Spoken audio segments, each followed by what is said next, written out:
couple of spice cards in his Blue Moon deck. He's got Commit to Memory, Ral Zarek, and Psionic Blast. I can get behind some Ral Zarek and Psionic Blast. Mostly around some Ral Zarek. So Commit to Memory is a real good 10 mana shuffle draw, you know? Those are sweet spells. And then we got Curtis playing Old Faithful, Grixis Shadow. The boogeyman in the format that everyone's terrified of right now. Yeah. And the whole new set coming out gives it another card to add to the flame. What's that one called? I was making a pun. It's Claim to Fame. Boy. Never mind. Yep. I was hoping you'd pick up on it. I literally could not remember the name of the card. But yeah, it's Claim to Fame. 1 black mana. Return target creature with converted mana cost 2 or less from your graveyard to the battlefield. And you have Flame, which is 1 in the red. Give target creature +2/+0 and haste, which is pretty sweet because you can give your Death Shadows haste, and you can give your Gurmag Anglers haste, and get the beats going. Super sweet card. My pick for the best card in the set.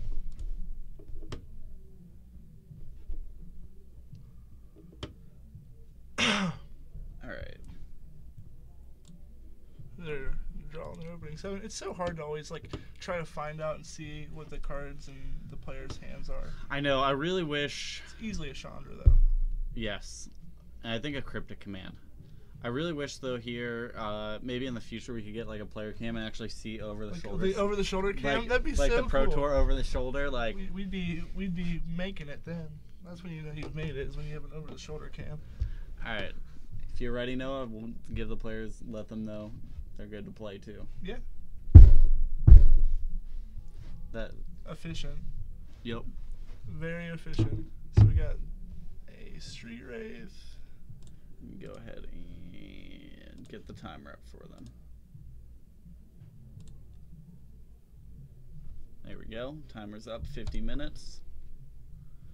Let's see. Curtis. We saw Street Wraith. I didn't get to look at his hand too well. I didn't either. I assume he has Oh, he's aware. I guess he's aware of what Ryan's playing as he's fetching this island out on turn 1. So smart moves there. Ryan, I'm sure Ryan and him had a conversation about beforehand, and they probably just didn't know they were being paired up against each other. And it just so happens that Curtis now knows, and he's like, I gotta play around the Blood Moon the whole game, and he's going to do so. Try his best to do so. I mean, anybody who plays here frequently knows Ryan Wolf usually plays a Blood Moon deck. True. So I feel like it's always just safe to fetch basics against Ryan Wolf. It's either he's playing a prison list or something. There's always 4 copies of Blood Moon somewhere in there. I feel bad. I really hope they don't get paired. I lent Kazu tonight 5-color Death Shadow. Yeah. No basics in the main board. Oh, I hope so. That'd be terrific. 1 forest in the sideboard. Have fun casting spells. Because I was like, eh. And then even sideboard, I trimmed the Seal of Primordium. Oh, nice. To play Nihil Spellbomb, because there've been a lot of Death Shadows here. So Nihil Spellbomb in general has just been a better card, except for if he gets paired against Blue Moon. That'll be the actual best. I hope that happens. If it happens, I'll make sure that's the match on camera. It'll be hilarious. He's like, yeah, I just have 4 main decks cards that just actually say you lose the game written on them. It's fantastic. Well, Ryan doesn't have a basic island in play. We got a cycle of a Street Wraith from Curtis. So it should be, was it 17 all? He's being real careful with that Bloodstained Mire. Inquisition. Let's see. He's hoping to hit 1 card and 1 card only. Does it? Let's see. What could it do? What does it turn all your lands into mountains? I believe that's the card he's hoping to grab here. That's not the card he's gonna grab here. And we see some of the spice. We see Ral Zarek, Commit to Memory, Chandra, What's the card now? Is it Charm? It looks like. Is it Charm, Mana Leak, and a Lightning Bolt? Okay. It's the You can take. Isn't Ralzeric? No, Ralzeric's 4 mana. Otherwise. It's the gift box. Is it Charm or F&M promo? Is it Charm? One of the two. I forgot that the Sultai Charm was the gift box promo. From. Let's see. The Bolt is a Charm or the Mana Leak. What do you take here? Is it Charm only counters what? Non-creature? Non-creatures unless they pay 2. It has Faithless Looting, and then it deals 2. 2 to a creature. Yeah. So I don't think the dealing a 2 is that enough of a deal. I honestly think if you're Curtis, you're probably just gonna take Mana Leak. I think Curtis just said, "Hey, what's Ralzeric do?" And then he turned the card around for him to read it. Which you can't blame him. Ralzeric was a super sweet card. I don't even remember what Ralzeric does. He taps or untaps, he taps or untaps something. Untaps something and taps something. Yeah, his +1 he taps something and untaps something. His minus is Lightning Helix, and his ultimate is Fiesta Time. And you flip a coin 5 times. Yeah. And you take an extra turn for each time it head. Yeah. Fiesta, it's great. But yeah, I hope Brian Wolf came with a coin. If he didn't, let me get. I think I'd take Mana Leak. I think I'd take Mana Leak here as well. Plus, it's like the sweet artwork in Mana Leak, and you feel less cool if you don't have that sweet artwork in Mana Leak in your hand. So it gets a psychological factor too. Give me a sec. We're getting out a coin so that if Ralzeric ultimates, I will run down with this coin. The excitement's real. Oh man, this is fantastic. You know, I used to go to our school store in middle school and use Sacagawea coins to buy stuff, and like the kids always thought I was handing them fake money. True story. Kids these days. What did he end up? He took the Bolt. Huh. Well, we'll have to wait and see. I mean, to be fair, I've played a total of like maybe 2 games with a Death Shadow deck, and it was when it was Jund. So I was more of along the lines of the guy who was trying to play like the Bantle Drazies at that point in time. Is that Curse at 13 or 15? We have a Street Wraith, a Fetch or a Basic, and then a Street Wraith, which would put him down to 17, and then a Shock to put him to 15. Yeah, he definitely played that Blood Crypt on turn 3, so. Brian drew an Ancestral Visions for turn. Yeah, because he had played that and tapped it for the Inquisition. Let's see, Curtis finally got Fetch. I feel like he wants to get a Basic, but I know he has the Death Shadow in hand, so he also wants to get his life total out, but just going to get the Basic. Respecting the Blood Moon. But one thing I love with Curtis, though, his lands never make any sense. What do you mean? I mean, mine don't either, but like, we have a regular non-foil Basic island, and then an Amonkhet full art foil swamp. To be fair, I think I can explain that, because me and him were playing about a week ago. Okay. And we were playtesting it, and he just had no islands, and he said, "I'm gonna proxy an island real quick." And then you went and got him just a basic island. I didn't get it for him, but I said, "Why don't you just grab one of the basic islands?" He's like, "Makes sense." So I think that's what that is, because it's if I recall, that's the RTR cycle of islands. But the more you know. I mean, whenever I play something like. If I'm going to a big event, I go with the most tilting mana base I can. Oh yeah, I make sure I make sure all my lands are foil, but none of them are matching arts, borders, anything. Like if I'm playing 3 different forests, you better believe I have like an onslaught foil, a full art foil, and then like the modern regular size, like the regular border foil. I dig it.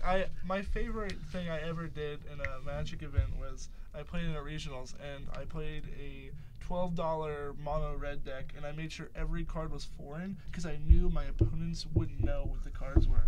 And every time I sat down, like there were like probably like maybe 4 judge calls a game just to figure out what a card was. Like I was casting Goblin Heel Cutters before anybody, man. I really was.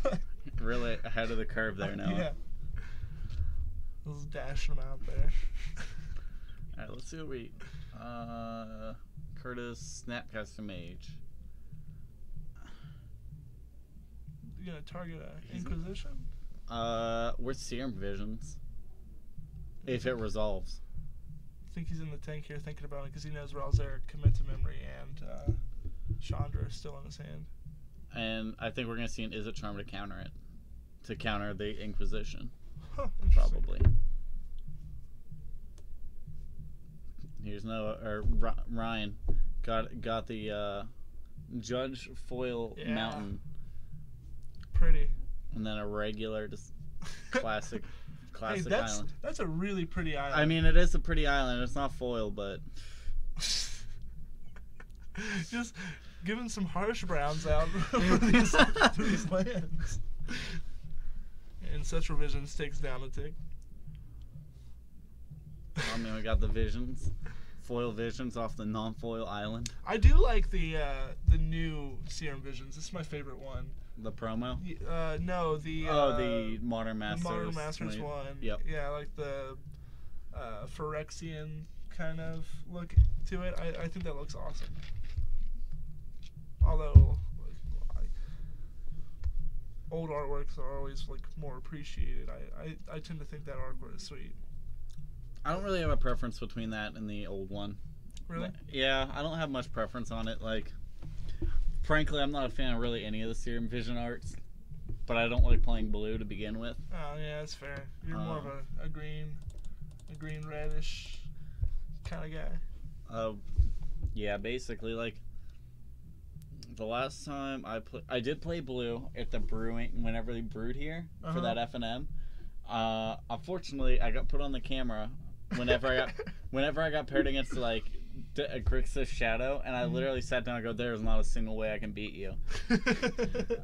Which I played Teamer, and like the green was literally splashed in it for Cryptolith Right, Nice. so that I could play Thermo Alchemists and Blister Coil Weird. I'm not gonna lie to you, that sounds terrible.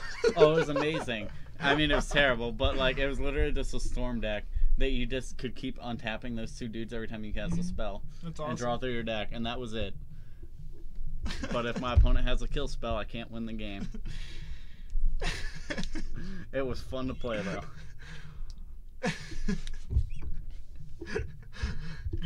Good thing kill spells aren't played all too often. Huh? I know. Good strategy. I like it. Alright, we're gonna see a 3-mana spell, so probably a Cold Yep, K-Command. Which will probably, I would imagine it's get mana leaked. Yeah. Yep.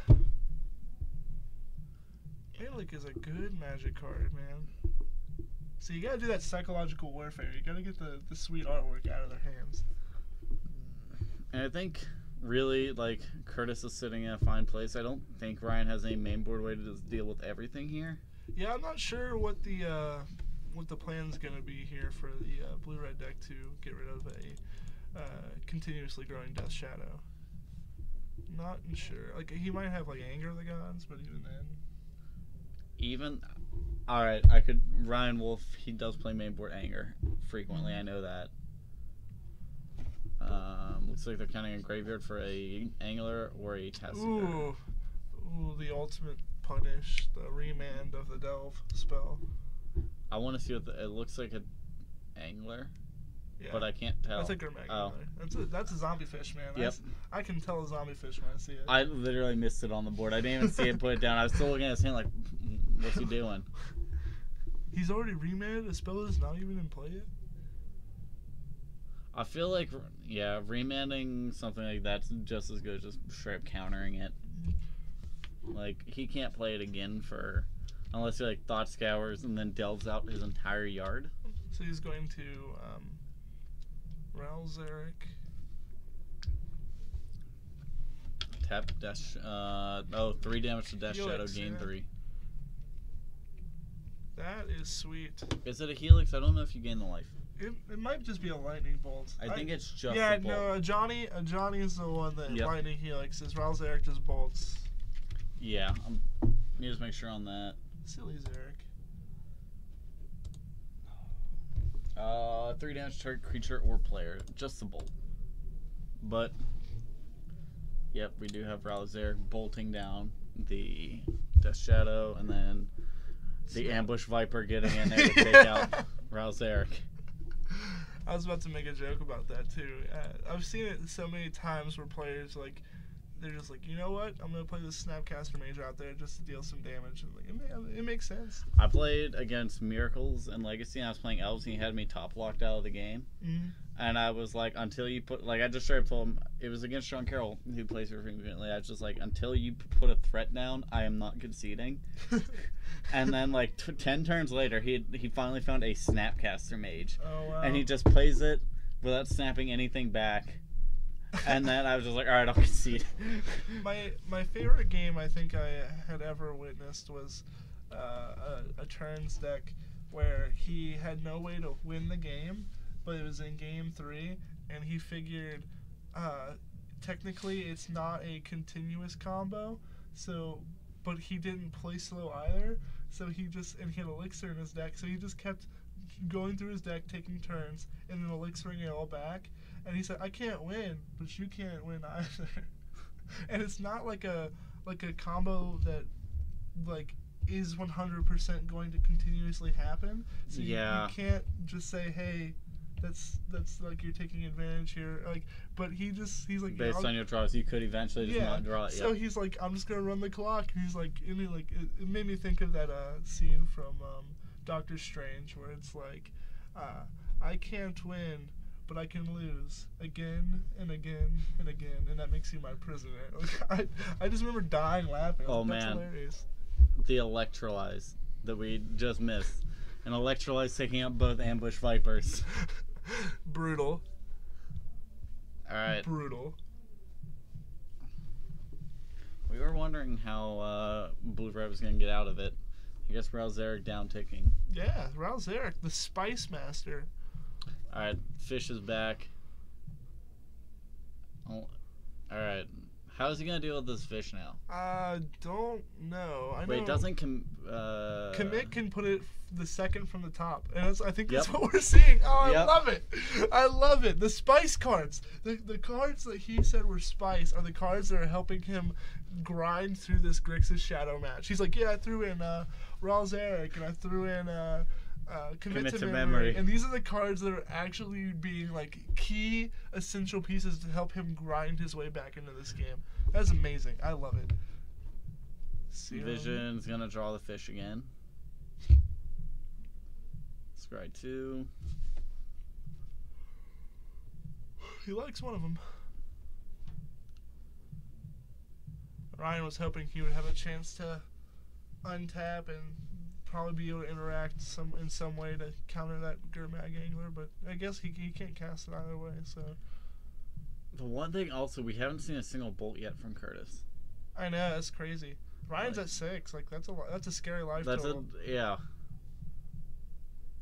Alright, is this Chandra? Nope. Ooh, Architect of Thought. He's gonna Factor Fiction, maybe? No, he's upticking. Sweet. So, takes 1 less damage when he attacks it. Yeah, all creatures, whenever they attack. Ryan. We'll Get get- -1, -0. Yep. I remember that boy from Standard. He was Hootin' Boys. He was the one. He was great. I love that card. I think that card, like, I don't know if it's probably like played enough, like in Modern, but I like there's certain cards like I love, like pet cards. I'm like, oh man, I wish this saw more play in Modern, and this Jace is one of them. Like, Spoiler alert: Rin's Prodigy is another one. Like, I love those cards. I know. I mean, one card I love is Nissa Ravane. I love Nissa too. I played her in my sideboard for Elves for a little bit, just for against Burn. But it was so hard because you couldn't hit her off of a collecting company. You couldn't Court of Calling for her. And so, like, I can't tell you the number of times I'm like, oh, collecting company. Cool, there goes my Nissa Ravane You back just to had- the bottom. You had the feel bad moments. Yeah, and, like, the thing was when I got it, I was on a quest to get a Zendikar foil. Uh-huh. Because all you can find of them are the Duels of the Planeswalker foils. All right. And there is a difference in the two. If you don't know it, look it up. I'll have to take a peek real quick because I'm actually curious. What does the memory do from Commit to Memory? Because Curtis read it here a second ago, and I know it. It's like a shuffle and draw effect. I think so. I think it's. It might just be the time spiral. Where's but my I'm not phone? sure. Where be my phone, boy? Where'd I know? Memory. Each player shuffles his or her hand and graveyard into his or her library, then draws 7. Okay, yeah. I figured. I just didn't want to say and not be 100% sure.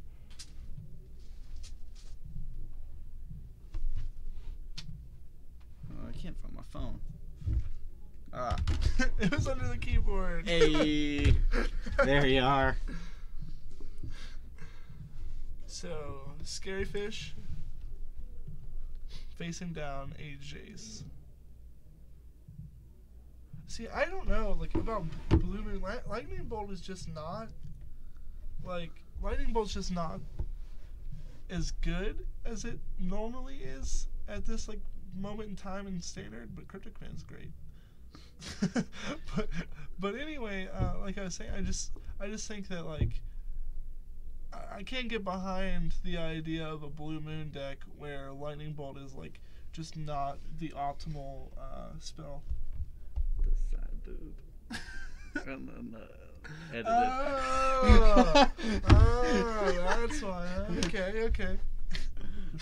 I couldn't say it on cam. Yeah, I understand now. That makes sense. That's why I said look it up. I'm agreeable to that. All right, let's see. Spell Pierce, Chandra, Snap, Chandra. Who damn boys?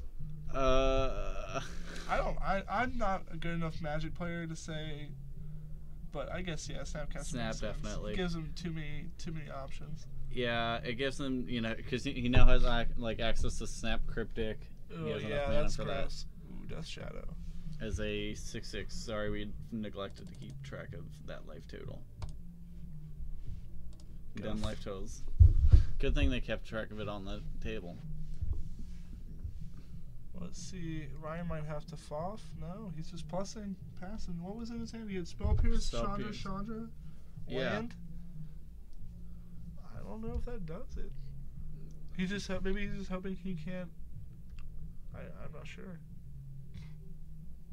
What's the game plan? Attack for 5. Snap. Oh, he drew a Snapcaster. Feels good, man. Well, we'll see what he does, because Curtis has a Fatal Push in hand. Okay, he's going to snap. I think he's crypticing, yeah. I don't get bouncing it to hand. I guess it makes him play it again. Yeah, he's just trying to ultimate this here Jace, I think.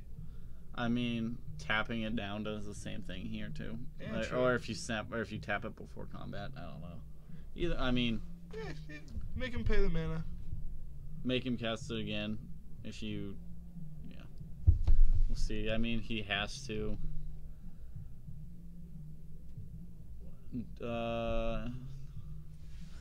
I think Jace Ultimate's at 8, and its ultimate is you take a card from your opponent's deck and a card from your deck, and you get to cast those cards For without free. paying their cast. Yep. Yeah.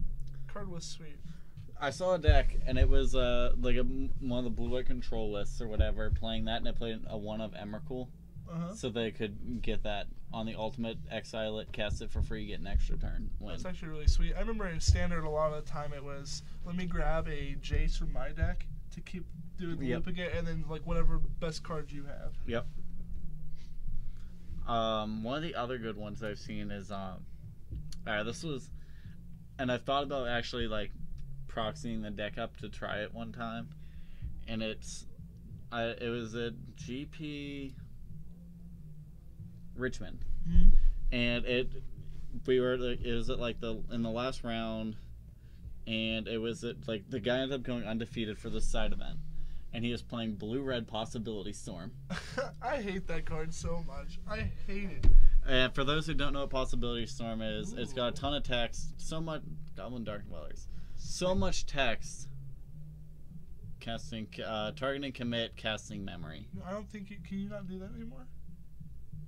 With the split, maybe with. Oh yeah, that's right. You can't do that anymore. Like, I don't think you can do those neat effects anymore. With That's right, you can't, because now its total converted mana cost is whatever the two are added together. Yeah, 10.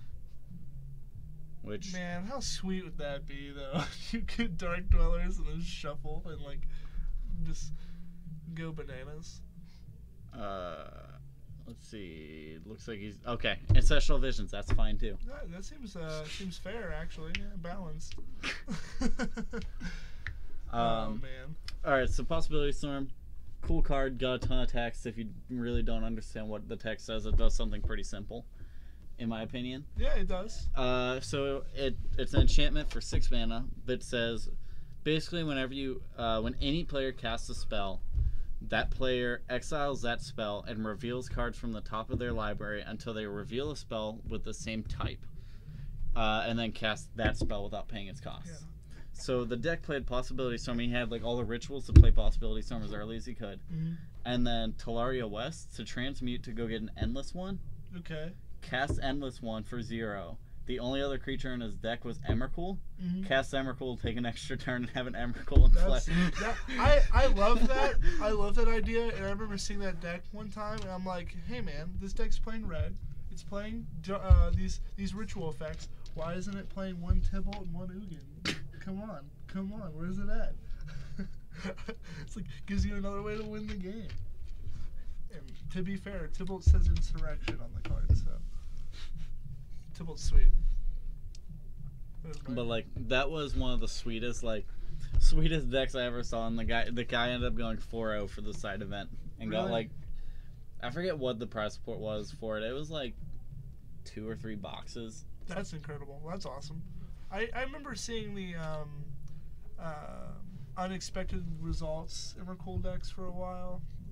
The 2 green blue Gatecrash rare. Reveal a shuffle and then reveal the top card. Yeah, you're just like doing like the coin flips for days. Like, that's the Fiesta of all Fiesta decks. But I remember that deck won like a big event one time. People were like, "What?" Like, you look at that guy's deck list; it's just shenanigans. It's kind of like my favorite one for just shenanigans, and I love the story for it too. Was the Elfball Lands Legacy deck? Do you remember that? No, but I liked the sound of Elfball, and I liked the sound of. So, basically, I think the main board was like 79 cards. It's like the entire deck list was like 90-something cards. So the whole backstory, I don't know if it's true or not, was that the guy was filling out for a legacy open too. It was a Surge City Games legacy like opener classic, and the guy top 8'd it with his deck. Oh my! And he was filling out his deck for elves, and then midway through, like, he set it aside and decided to started filling it out for lands at the right after, and then never actually like got a different deck sheet or anything, and just still left the originals on there. So whenever it came down to it and they checked his deck, they were like, you have to have the what you wrote down. So he's like, okay, and put everything in it and just played this like 70-some card monstrosity and ended up making it into the top 8 of this event. That's incredible. So we had like a super sweet interaction there where there was a removal spell, there was a counter spell, and then there was an attack for lethal, and sad faces everywhere. And we're going on to game 2. Who ended up grabbing that one? Curtis won that one. Okay. It was a Gurmag Angler turning sideways to deal 5 For the cards. 4th time, probably. I don't know how many times he cast that Angler. Well, Ryan Wolf's at 50 now, so that's an incredible life total. Might be. Alright, records. Score 1 for the boys back home. You know, what's gonna be great is when Ryan and Curtis were like, "That was a great game. Let's go back and watch that." And then they just see us talking about just utter shenanigans while their game's going on. I mean, yeah.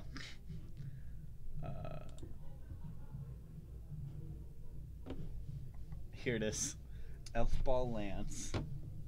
Oh my gosh. 27 lands, 35 creatures, 15 instants or sorceries.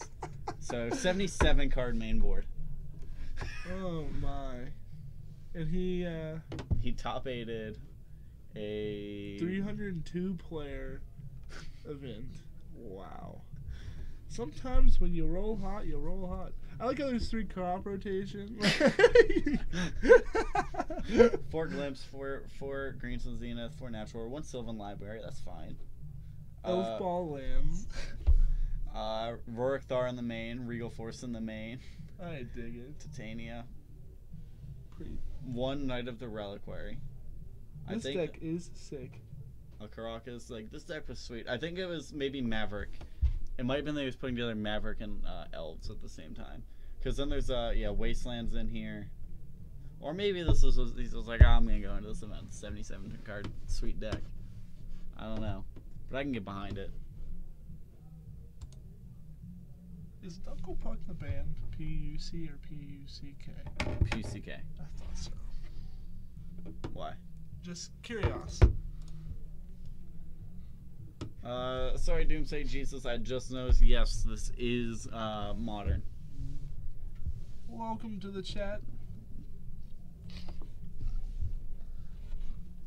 So they're shuffling up. If you were to be playing modern tonight and you could play anything, what would you play? Unfortunately, the deck I really want to play won't be like the 1 card I need for it doesn't come out until next week with Hour of Devastation. Oh yeah, that's right. Tonight is the pre-release. Yeah. I work tomorrow morning too, like here. Ooh, damn boys. But so what is this deck? Does it involve Solemnities? It involves Runamap or Excavator. Oh, Excavator. Okay. The Excavator. The Crucible Worlds feature. Yep. The 3 mana Crucible Worlds on a stick that you can also hit off a Collected Company. You know else you can hit off a Collected Company? What? Azusa, Lost but Seeking. You already know where I'm going with this. I dig it. That's awesome. And we're gonna Ghost Quarter people. Oh my, that sounds fantastic. And that's all I want to do is I'm not normally like playing like Hate Bears and stuff like that, but like as soon as that guy got spoiled, I was like, this seems sweet to be able to like collect a company into this, and you still get like the Hate Bears like Leon and Arbiter. Then you just play like Azusa, this new guy. I mean, that would be super backbreaking in just a green white Hate Bears deck where you like cast Collected Company while already having a Ghost Quarter in play, and you get Leon Arbiter and that Excavator. Like you just sack your Ghost Quarter, get their land, play the Ghost Quarter, sack it, get their that would be brutal. 3 Ghost Quarters a turn. Oh, once you my. get it's set up like, and like against the Shadow decks, they usually only play like 3 basics. Now, how many like Azuzas would you play? I feel like that card is not as needed as like I think just being able to like have a Ghost Quarter in play and then being able to play it again once you sack it. Yeah, like, so like being able to Ghost Quarter every turn. Yeah. So I've been figuring probably around 2 or 3. Okay, yeah, I was about to say I wouldn't play a full set, and then as far as what a champion. Ryan had a relic, a Bedlam Reveler, I think was what I saw. Maybe. And then the other thing is I recently picked it up from Ryan O'Loughlin as a Crucible Worlds. Oh, so sick. I'll have like 1 Crucible Worlds, probably 3 of the Excavators. That sounds like a lot of fun. It sounds like something I would play. I don't play like the like I get excited when Ryan Wolf builds a deck and has like a sweet idea because I like the jank of the world. I play like the turns decks. My favorite deck out of recent history is 100% Blue Steel. Oh my god! Died laughing. That deck is sweet. I died laughing when they put Blue Steel on the camera at GP Las Vegas. The chat was like, "What is this?" I was like crying, laughing because I love Zoolander. Like, I thought that was hilarious. I couldn't get enough, and I was so excited. And I immediately text my buddy who like casually plays Magic and loves comedies, and one of his favorite movies of all time is Zoolander. And I was like, you have to play Modern now, buddy. Like this is something you have to do. I'm pretty sure too. Right after, let me go to MTG Goldfish, because literally immediately after that, like any of the cards in that deck spiked in price because he 2-0'd his opponent at the GP. So we got a turn 1 Ancestral Visions, and then Islands Galore, giving so much respect to Blood Moon. A card that always has some debate on if it should be legal, if it should not. It's fine. I'm in the boat that you play around it. If you don't want to, I was gonna say you play around it. It's not hard. Yeah, just don't. It's really easy not to lose to Blood Moon. I mean, Blood Moon is gonna get some decks, and it's gonna get some people game one, but it's effectively not a back-breaking Magic card. I tend to be the kind of player who opposes fast mana more so than Here other it is. decks. Here's the GP Las Vegas. It spiked from 3. It doubled in price from GP Las Vegas. Or the Grand Architect did. $2 to $5. Is that what that says? Yeah, basically from $3 up to $6. I love it. That's fantastic. But yeah, I've always been a person who really dislikes fast mana, and even though I played Affinity for the longest time, I do not like Mox Opal, and I do not like Spirit Guide. I'm not fans of those Magic cards. They lead to lackluster games of Magic.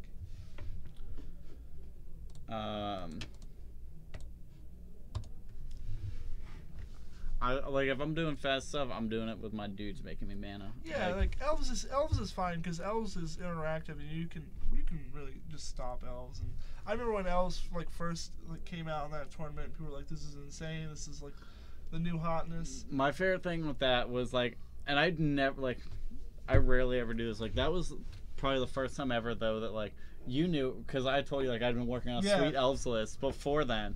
And put together an Elves list, and then I still like that. I still would if I played Elves, would play that list. The first list I put together. That was awesome. It had Devoted Druid. Yep. And it had Azuri Renegade Leader. Yeah, and it also had Summoner's Pact, and it had you had a main deck copy of Regal Force. Yep. And it was more of a real just all-in combo deck, and I loved it. I remember playing that deck proxied or up or whatever, and I had a blast. I was like, this is insane. I remember talking to people from hometown about it. I was like, you guys this deck is sweet, and then it just happens to be a deck a week later or so. Yeah, because the big thing whenever I was playing Devoted Druid with it, and the whole reason I found the thing with Devoted Druid is it combos with Azuri, where if you have 2 Devoted Druids and an Azuri out, you can make your entire team infinitely large.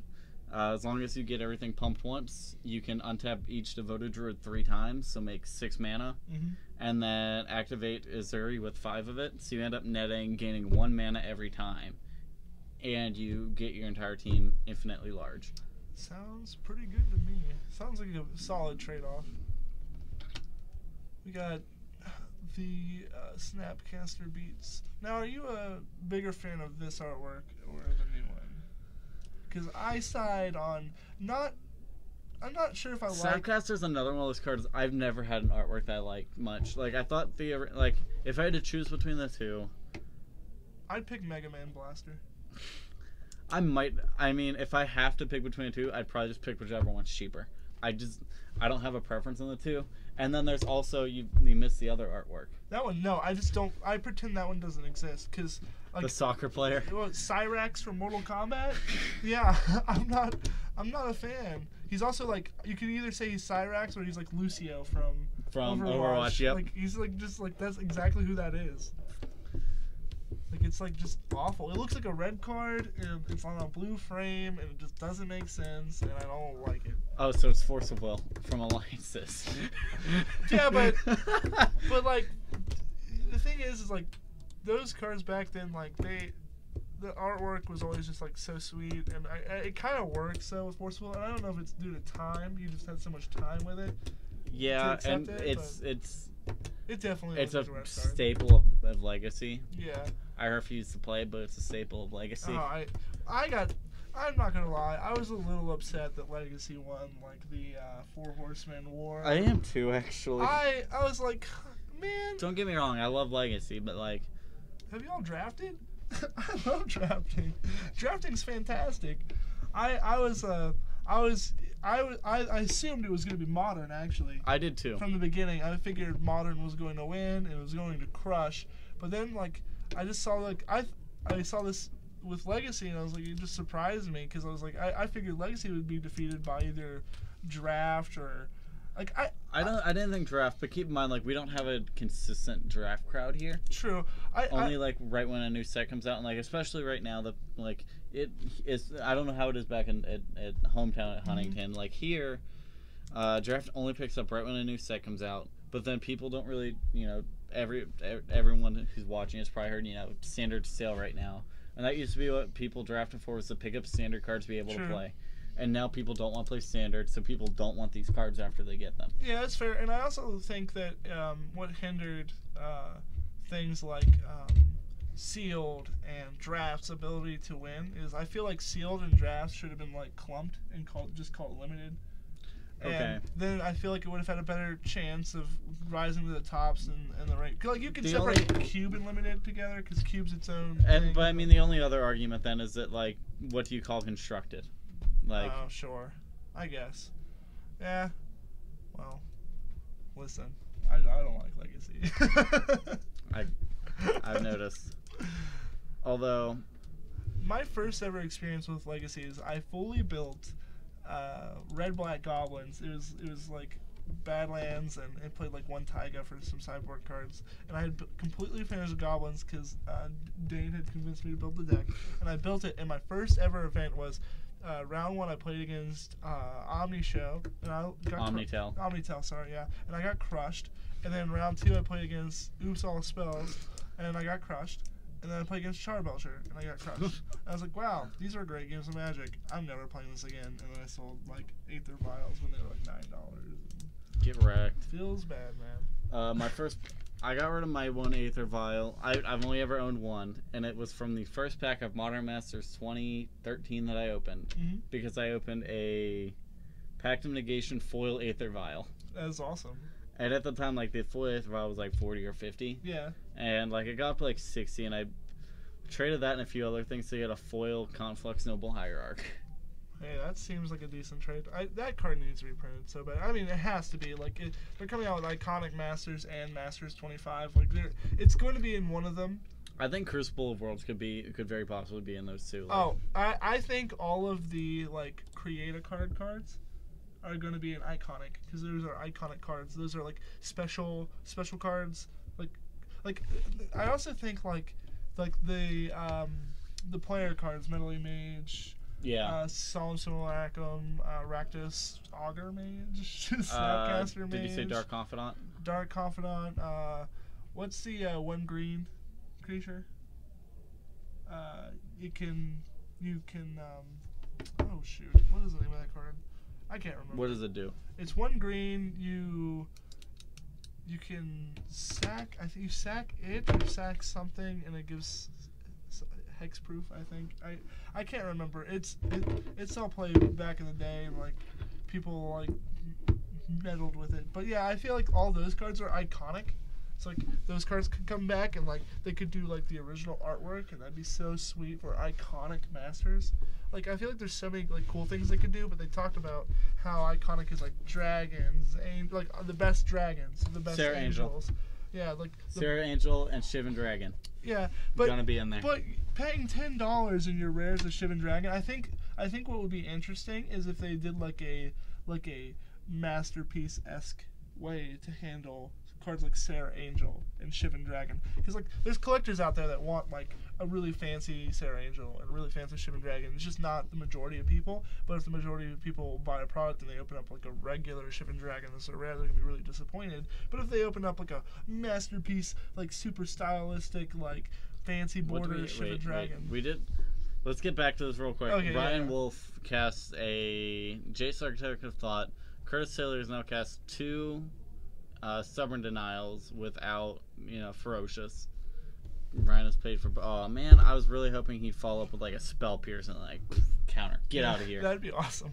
Like I feel like we our conversations are kind of getting a little too bizarre, but like at the same time, like the game's interesting, and I guess we can do a better job of making sure we talk about some of the interaction going on the board. Just chatting, having a good old time.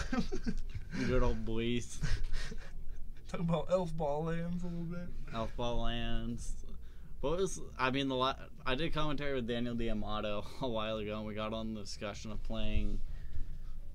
I don't even remember the card, but it's like triple black, draw 4 cards, you lose half of your life. Oh, what is that card? You know what I'm talking about, though. Yeah. And I can't even remember the deck. We were gonna play it in Death Shadow for Legacy. Why? Like, I understand, like, they were talking about how Death Shadow could be sweet in Legacy, and they're like, oh yeah, it could be awesome. I'm like, Swords of the Plowshares would be so backbreaking. But then again, like, the Swords deck was Miracles. But still, like, I don't know if I can get behind that, because, like, that's just, like... Did you see? I mean, you had to have seen the Legacy portion of GP Las Yeah, Vegas with absolutely. Josh Otherlayton. Josh Otherlayton playing blue-black Death Shadow. Yeah, it was sweet. It was definitely super sweet. So we have a Serum Visions Bolt. I don't like any of those piles, but I mean, I feel like that's what you have to do. Yeah, it's awkward when it was always awkward when you had that in standard, and you're like there's 2 Azorius Charms and a land, and you're like, I guess you get Azorius Charm and a land.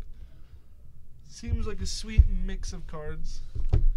I really am, this is going to be rough because they're getting close to time here. They got 6 minutes left. Oh, yeah, that's brutal. And, like, I understand, like, not putting both bolts in one pile because you're playing Death Shadow, you're going to get your life total relatively low. There's going to be a chance that those bolts just kill you, and then that's going to suck. And, like, he could have a Snapcaster at some point to snap back 1, 2, and then, like, you're just dead, so... You have to give them as few as you can. Like, it makes sense that, that's what he has to do, but it's just, it's awkward. It's real awkward to be in. It's like one of those feel-bad moments. Alright. Casting the Tasigur. 4. Alright, I was going to say, I don't know why you're tapping your water grave here, Curtis. Remand. Yeah, so we were talking about Azusa earlier. I see this Remand gets me back on another great memory. Great memory. Whenever Amulet Titan was, a deck, unfortunately no longer with us. Rest in peace. That deck was atrocious. Sorry. It's still with us, just not as good. Yeah, it's way worse. Death Shadow getting bolted. Curtis, are you going to fetch to save your Death Shadow? Time will tell. It would appear as though he will. He's going to have to fetch and shock, though, to How save sick would it be if he's like... I'll respond and bolt it with your fetch. Yeah, that's what he did. I was, like, about to say that, and then he just happened to be doing it. And I said, well, you know what?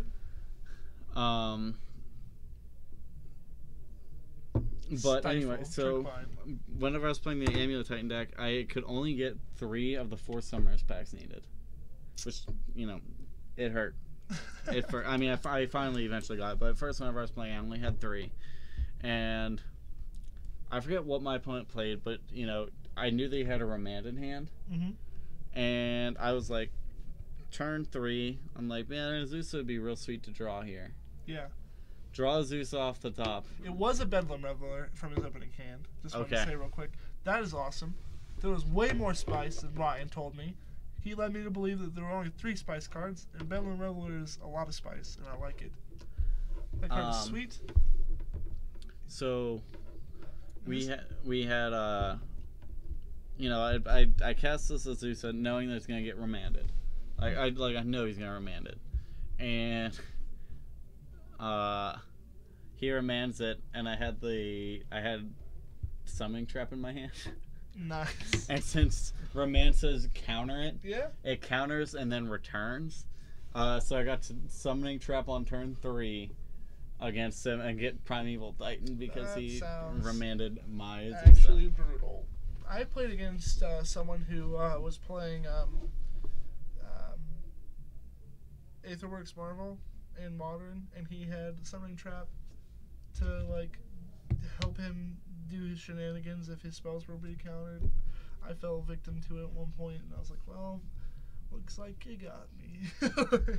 Summoning Trap's real sweet. It is a sweet magic card. I have a set of them in case it ever becomes relevant again. I think it's one of those cards that has a shot, but then again, I have a whole slew, a list of cards where I'm like, this could be good at this point if this happens. this. It's like one of my favorite things to do. Actually, is to think about like if they do this, this would be sweet.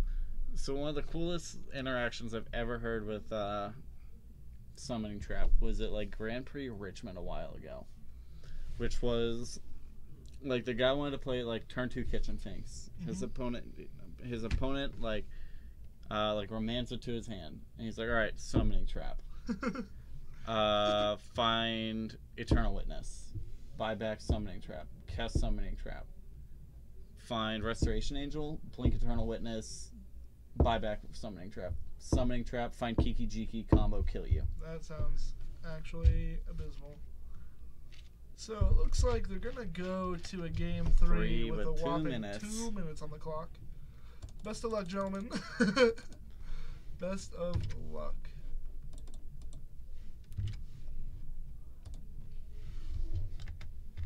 I'm gonna go down and let them know they have 2 minutes. Alright. I'll sit up here and keep the chat entertained. Keep the ball rolling. Keep them boys. Who them boys?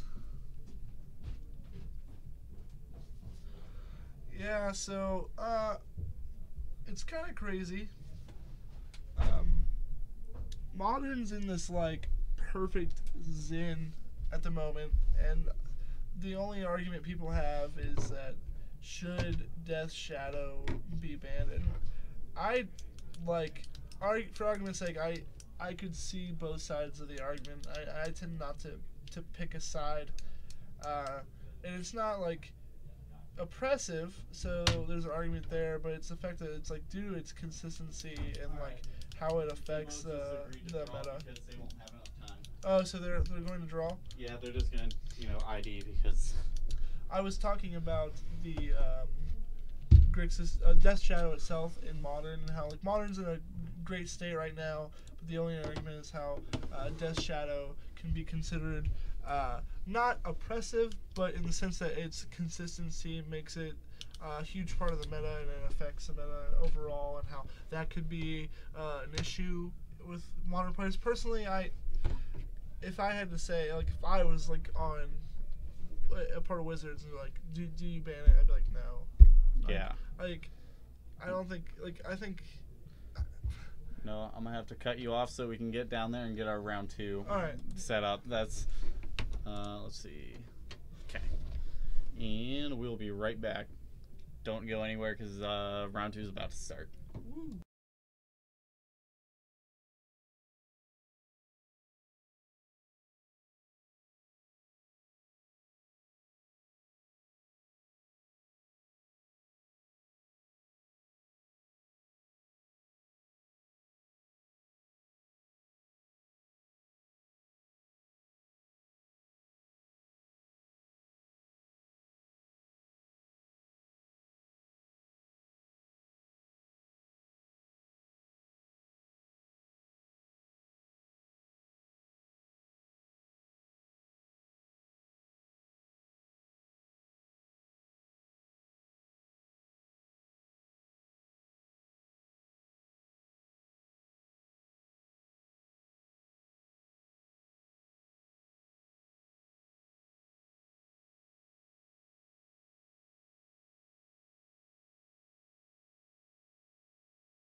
get this going.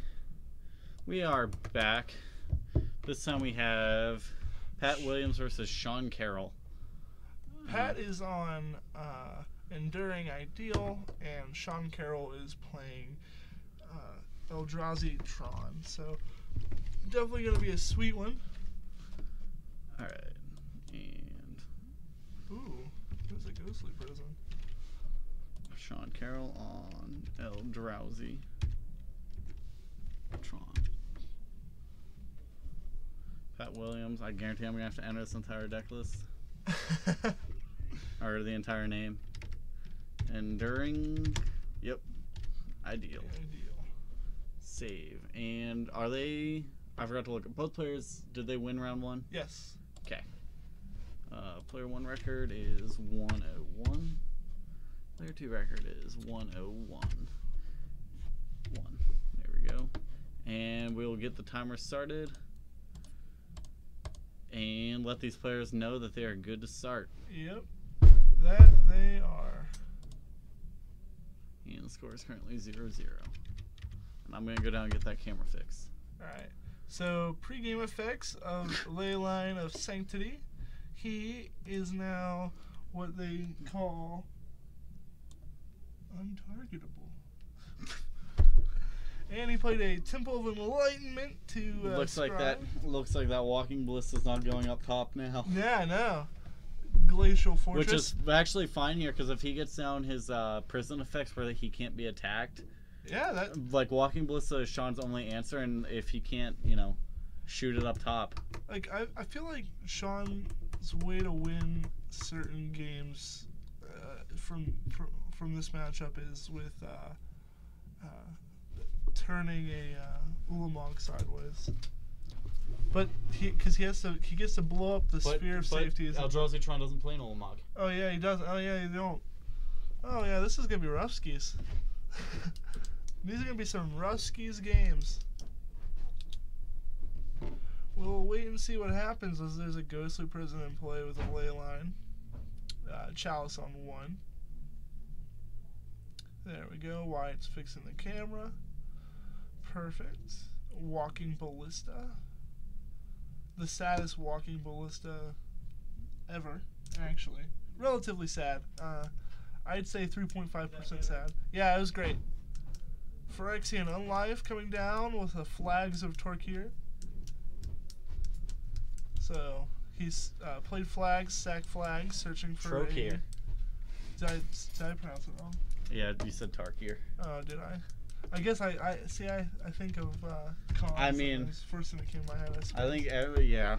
I'm pretty sure it's like Trokir or something like that. It's not Tarkir. I think this is new the land that lets you scry one, maybe. New something. I forget. No, that's what land is that? What is that white land? I cannot tell. Like, there's New Benalia, there's... I honestly have no idea. I mean, Patrick's deck's always wild, though. What are you doing, Pat? What is He did get his Ghostly Prison down, though. Yeah, those are the saddest Walking Ballistas. This is going to be exciting stuff. I guess if Sean, though, gets all his dust out. Oh, He's fine. That'd be pretty sick. Because I know I watched Pat play this before. Forgot that all his dust exists. Didn't play around it. Got all his dusted and had to rebuild again. It's like, well, you got me, Scoob. What is a Chalice on 1 stop in Patrick's? I'm not familiar at all with Enduring Ideal. I'm not gonna lie to you. I'm almost certain it doesn't stop a single thing in Patrick's deck. The only thing is like maybe Path to Exile. Like Path, or like does the deck play Serum Visions maybe? Maybe. Yeah.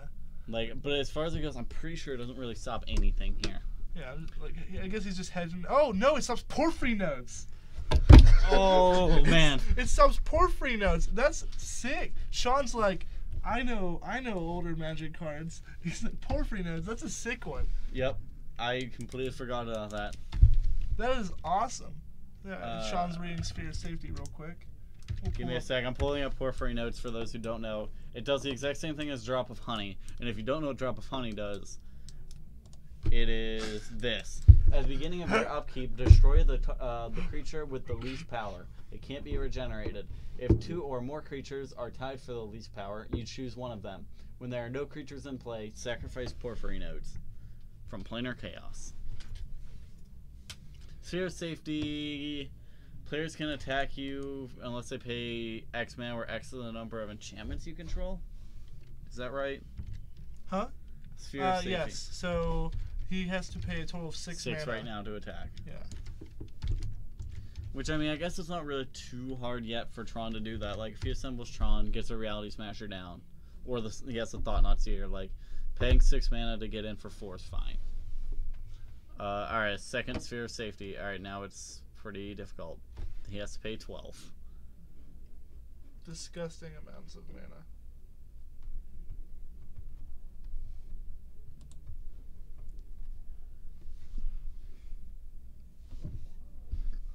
Alright, so let's see what's going on here. He's tapping for a lot of mana to play... Reality Smasher to Seiko. Alright, because he has 2 towers. I think he's just betting on all his dust now to win in the game in the hopes that he draws it. Rune Halo? Rune Halo, you name a card. Card of that chosen name cannot deal damage to you. Okay. Card with the chosen name cannot deal damage. Super sweet card. I was going to say, I had to remember what Rune Halo does. I think on his sideboard, I know in Patrick's sideboard he plays Nevermore. Okay. So yeah, that he can name a card all his dust. That's sick. We'll see what happens here. Sean's playing. You have protection from the chosen name. Okay. I knew it just stopped something. I didn't remember the exact wording on the card. So you can't be dealt damage by it. He's getting a germ token for, I would assume, a Batterskull. Yeah, it's the card on the far left under his name. Yep. I mean, it's not like many things take a germ token. See, now I am a fan of the pre-release Dragon's Maze Plains yes. signed there. That is something special. All right, Sean. Unless like, what did? I'm gonna assume that Patrick probably needed like Reality Smasher on this Rune Halo. Yeah, or something that he. Assuming that, I would assume so too, because there's not duplicates of any creature in play, but there's a chance, like I said, he might have named Walking Ballista in the off chance that he can put so many counters on it that it starts to get insane if his opponent all is dust and like he can just attack, shoot you, kill you in one hit. So it's either on Reality Smasher or Walking Ballista, I'm sure. Patrick. Oh yeah, this is another thing because we've just been referred to it as Enduring Ideal, as though everyone at home knows what Enduring Ideal actually does. True. For those who don't know, it's a sweet card. Mostly, I mean, really just commander play, but it is from Saviors of Kamigawa. Epic. It's an epic card, literally. Search your library for an enchantment card, put it into play, then shuffle your library. It is 7 mana with epic. If you don't know what epic does, because nobody plays epic in anything. For the rest of the game, you cannot play spells.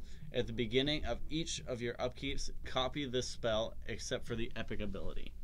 So every upkeep, he gets to search his library for an enchantment, put it into play. Relevant things with that are that even against like an Emrakul or anything that has protection from stuff like that, like he can go get a Banishing Light and exile an Emrakul with it. Sweet. I played around a while with a prison deck.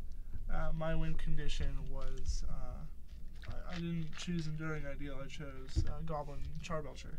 Okay. Because you can win the game by casting, only playing mono white, casting Endless Horizons.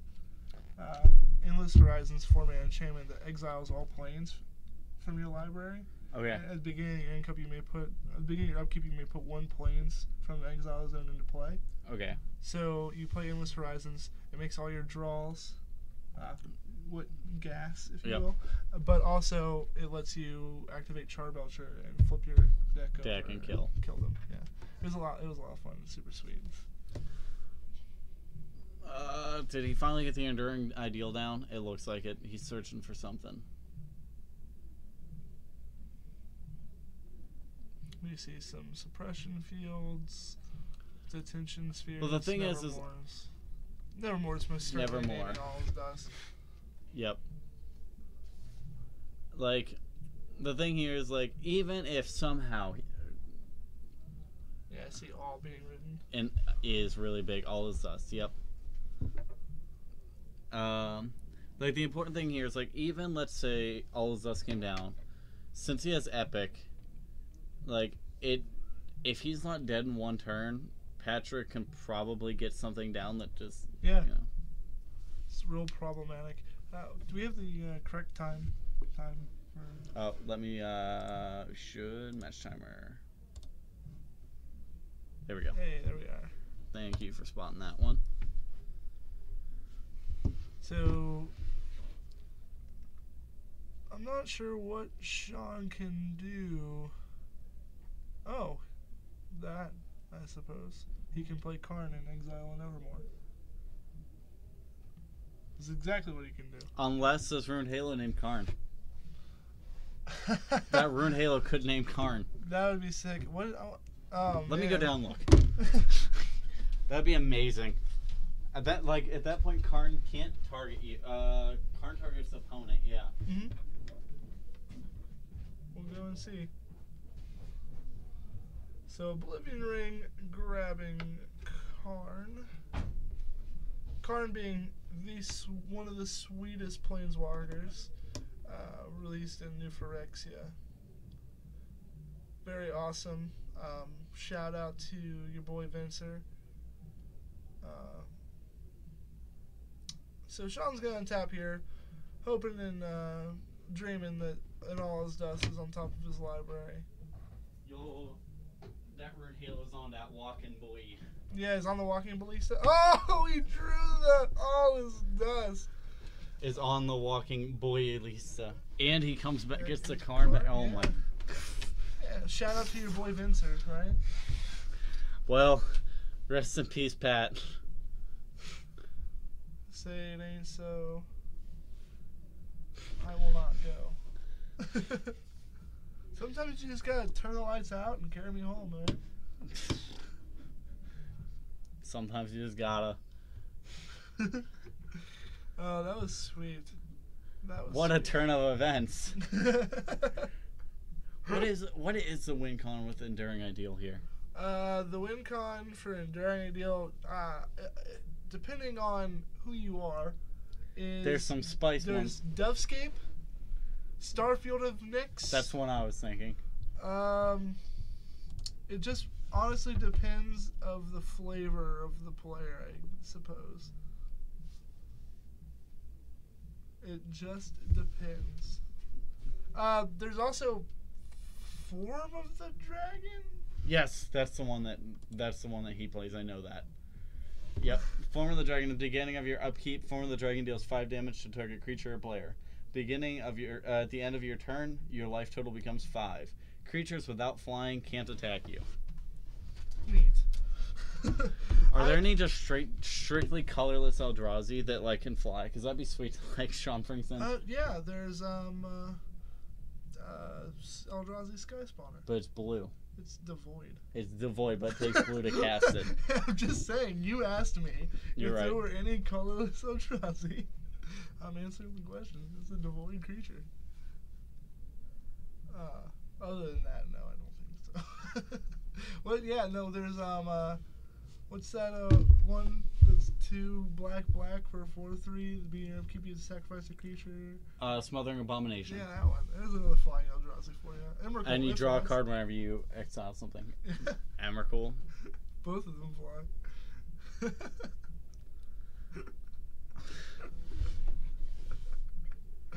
Oh, it's too funny. There's a really bad one that's 1 in a blue for a 1/2 flyer that whenever it attacks it mills a card. Yep. just gonna keep going. There's another one for one of black. I meant ones that have no color requirements in their mana cost. Oh, well then. Just Emrakul? Just both Emrakuls, yeah. Yeah, both Emrakuls. What was that ability where you could pay like additional mana to do because there was that one, then a black one, then a 2/1 was flying. You paid one in a black, you made them sacrifice a creature. Oh, what was that ability called? I can't remember. I can't remember. It was the processors had it. Yeah, I can't remember. I don't think it had one. It was literally just only on the processor types. Like, I think it literally just each one had the ETB. So, like, Blight Herder is one. And it's just because Eldrazi processor. Yeah. When you cast it, you may put the top 2 card. Oh, wait, never mind. Exile. Oh, are you thinking of Emerge? Emerge. No, it was, what's the mechanic? It's, you literally paid additional mana and you got to do something.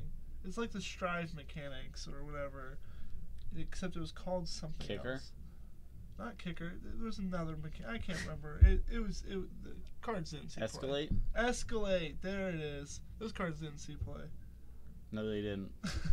Like, I even have to remember what... Well, I'm sorry. One of them sees a lot of play in Modern. And that's the Collective Brutality, yeah. Yeah. Blessed Alliance sees play. Yeah, Blessed Alliance is also good. Blessed Alliance is, gets played in the sideboard against the Shadow decks now. There was a sweet event where I played in a player appreciation event, and I was playing Bant Eldrazi, and my opponent had 2 4/4 Death Shadows in play, and I let him gain 4 life because I'm a real nice guy. It was sweet. I don't think enough people say it to but you are a nice guy. Hey, thanks, Wyatt. You're nice too. I try.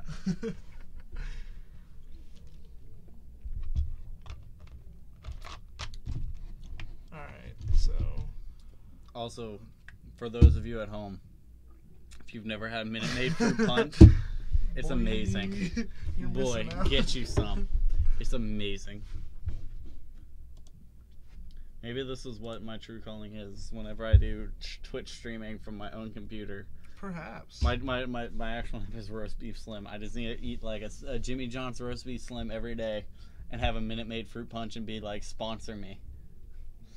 Be desperate for that sponsor. Hey, do what you gotta do, man. Do what you gotta do.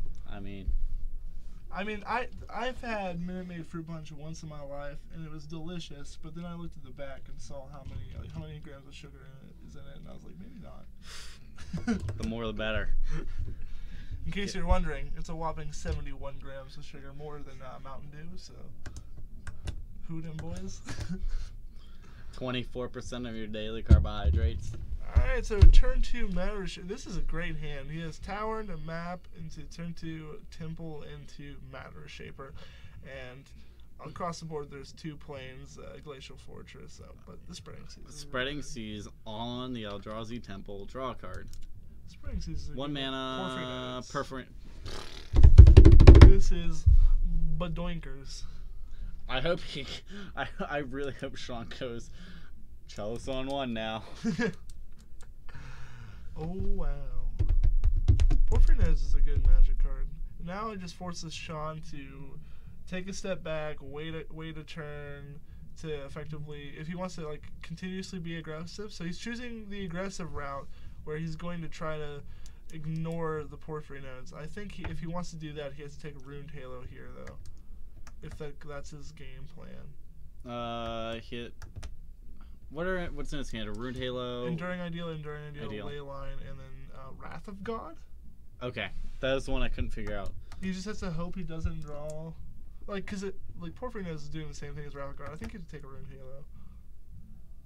What? I was thinking. Oh. I think he's just pulling it aside. I was like, don't do that. Wrath of Unless he high. falls up the second, next turn, another thought. Following up next turn with another Thought-Knot Seer is also fine. If he did that, just follow up, get rid of both of them. Yeah. He's got his entire deck to find. See, I would prefer to always be lucky and my opponent not drawing a land. See, I wouldn't have gotten entirely punished. Alright, so we're gonna Ruined Halo, most likely name Thought-Knot Seer. That would be the card I would name. See, I wouldn't have gotten punished there. He would have played an Ubanalia, tapped, or whatever. I'm not sure. But one of those lands. Reality Smasher. Reality Smasher. And then Thank you, Pat. If you go back and watch this, thank you. You're a champion. I was just expecting it to be a Thought-Knot Seer so that, like, if he plays another Thought-Knot Seer, it can't target him. Yeah, true. Although, who knows? Though I guess it doesn't matter. Like, if he goes to 13, follows up next turn with a Ley Line of Sanctity, he can't be targeted by. He's straight up ignoring the Porphyry Nodes, and I think it's because I think he pointed at it. Well, he's ignoring the Porphyry Nodes in the sense that he just keeps running the creatures out there, like not caring at all about what it is, and I think it's because he has something huge in his hand that he wants to play. But shouldn't Patrick have destroyed the Thought-Knot Seer? No, he had a Matter Shaper.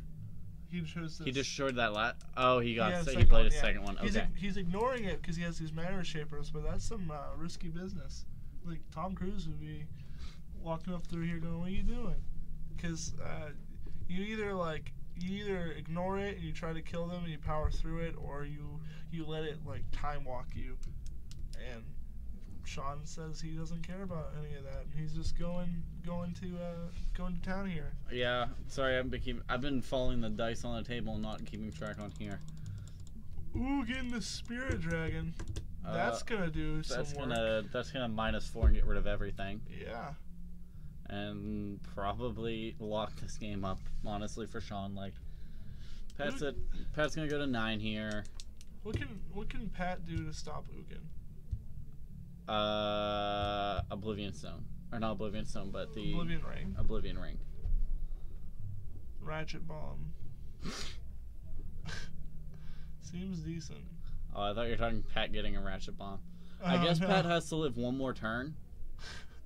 Like, he has to live one more turn, then he can Enduring Ideal to go get an Oblivion Ring off the start. Yeah, but then his life total's relatively low, and he still has to answer he's just dead, I think. Yeah. Unless he has to top deck it.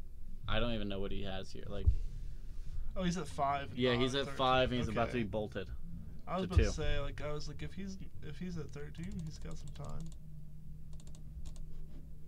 Check it out. He can play Oketra's Last Mercy, and then go back up to 20. Draws the 3rd Enduring Ideal. And he wants to create he's one blue mana? Pay 3 to create 1 blue mana? I dig it. Well, that's the game. We have Sean Carroll after a turn of events game 1 taking game 1. And then swiftly taking game 2, actually. That was...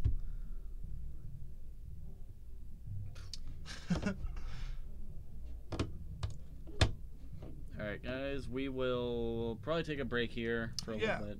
Probably. So, these games were... Like, I don't know. I like the idea of prison decks. It's just so...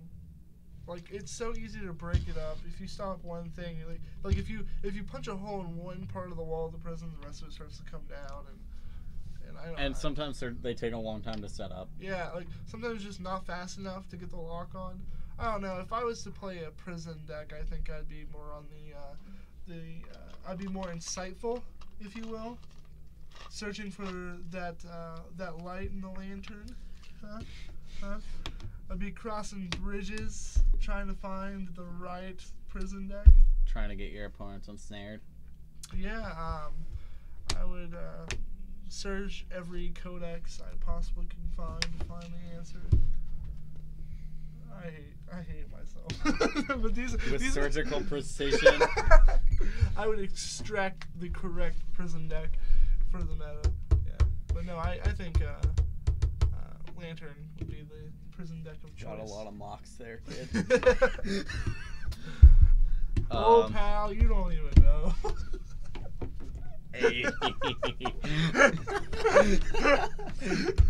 uh, Oh, But- man. I played against a deck up in Washington. I played against literally Mill, but he had the prison like ensnaring bridges after sideboard. And it's the most like I beat him game 1. Game 2 he gets down the ensnaring bridge, and I was like, I was playing Shadow, and I'm like, Seems decent. all right. As he's milling me, I'm like have Maelstrom Pulse and like Kolaghan's Command and all that good stuff, and I'm like waiting for it, like until it all gets milled over, I will not concede to you, dude. And then like as soon as he flips over like the Maelstrom Pulse, I'm like, all right, that's game. Like I had already gotten rid of both my K commands and my abrupt decays. All right, there goes my pulse. Let's go to game 3. How'd game 3 go? Oh, it was quick. We got ensnaring bridges? No ensnaring bridge. I think he had one. I turn 1 Inquisitioned it. Seems decent. And then he played like the Hedron crap, and I killed that. Alright, so we're going to take a break here, and then we'll come back with round 3.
Alright, and we're back. We have Affinity versus Esper. Wyatt's gonna be away for a while, so it'll be just me, so we'll have some fun.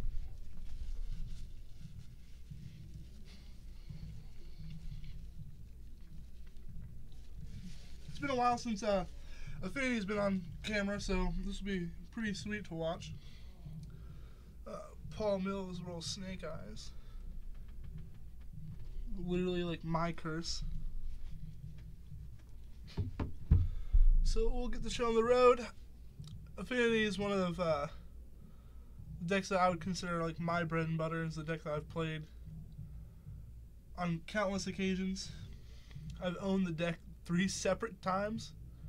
So pretty familiarized with Esper's Glorious Vengeance. I'm sure he's putting fatties into play and he's casting Glorious Vengeance and Jace Vryn's Prodigies. Alright, so we have we have, first of all, Paul Mills being a hero, putting the Inkmoth Nexus in the back and not in the front.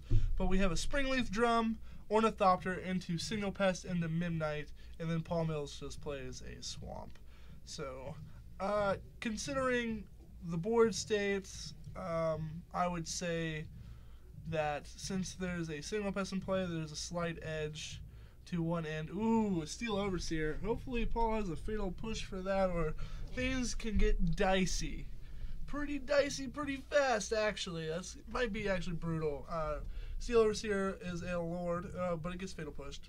But anyway, Steel Overseer, a 2-mana 1/1 that once it no longer has Summoning Sickness, you can tap and put a +1/+1 counter on your dudes, which is real sweet. So, good thing he had the push, or that would have been devastating. We'll see what he's got. We have a card from Kaladesh, taking the place of Glimmer Void, and then we have a Arcbound Ravager. So modular counters, shenanigans, Affinity doing its Affinity thing without playing actually Affinity cards.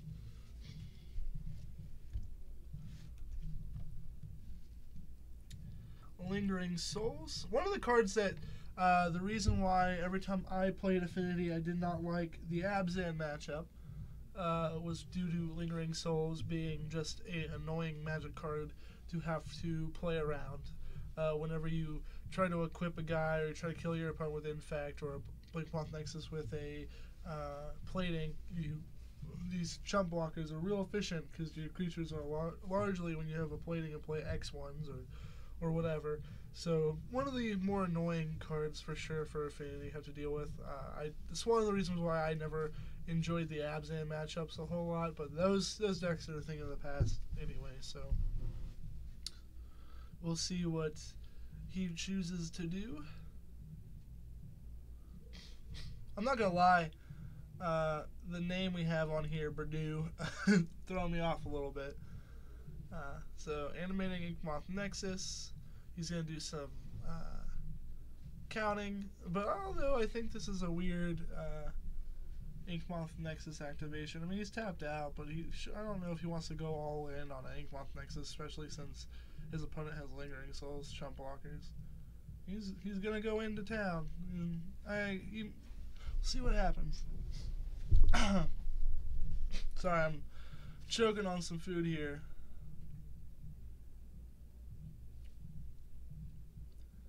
Blocking Inkmoth Nexus. Galvanic Blast, the card in hand. Pretty good Magic card when you have a lot of artifacts in play, and an okay Magic card when you don't.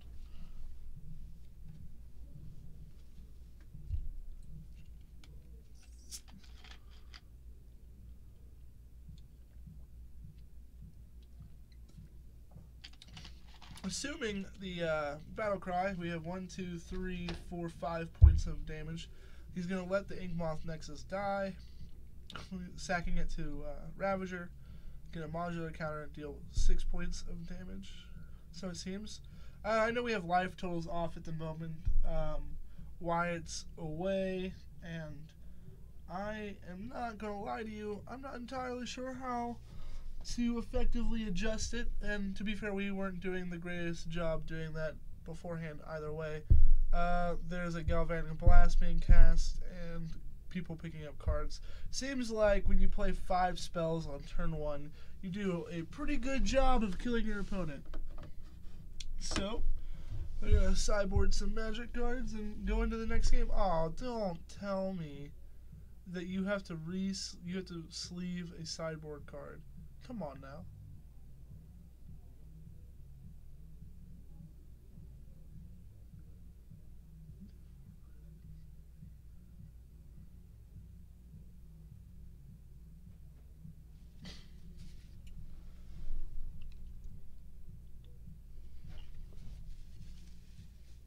That card might be a divider, to be fair.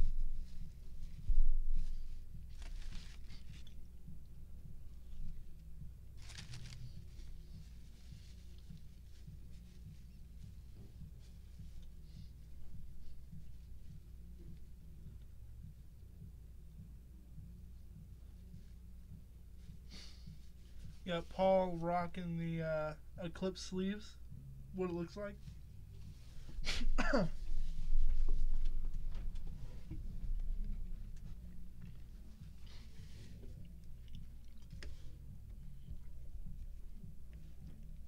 So Affinity games can be grindy. Affinity is one of the decks it's an aggro deck, but it can really grind your opponent out. You just have some of these draws where you put all your permanents into play, you stare at your opponent, you giggle. There were a couple of times where I played Affinity at the Open, and I played Affinity against round 1, and I looked at my opening hand, and I mulliganed it, and then I mulliganed to 5, and I had to force keep my hand. And my opponent was on the play, and he turn 1 plays a Steel Overseer, and I just lose game 1. Like, there's hands where Affinity can grind you out, and there's the games where you just can't really win due to how much pressure they put on you so fast. And I just lost game 1. And then sideboarding, relatively something similar happens. I mull to 6. I don't have like the greatest hand in the world. I don't have a super fast hand. I think I just played a land, like a Springleaf Drum, Ornithopter into Signal Pest and go, which is fine. But then my opponent had like again the turn 1 Overseer play, and I just got destroyed. And there are games where Affinity can just outright beat you really fast, and there are games where they have to really grind for their win. So it's one of those decks that can play like this unique play style where they can go from one strategy to another. And it's a really sweet deck, and it's a lot of fun. There's a lot of synergy in the deck. There's a lot of ways to win. There's a lot of strategies you can use to beat your opponent. So Affinity is like probably my favorite deck in Modern, just because like Arcbound Ravager is probably like my favorite creature of all time. It's real close. It's either that or a Crown Crusader, but yeah, the deck itself is sweet. When it comes to Esper Goryo's Vengeance, I'm not entirely sure all the cards on the list. There's like control aspects, and then like fatties you're gonna reanimate. But other than that, I'm not entirely sure. I'm sure it's sweet, but Esper Goryo's Vengeance is just a slow deck in comparison to Affinity. When your opponent's able to put 5 permanents into play on turn 1, it's brutal, and the game ends real fast. And I'm talking super fast, as in like. Did Brady win that one? Yeah, game 2 starting, and there's 18 minutes, or only 10 minutes off the clock.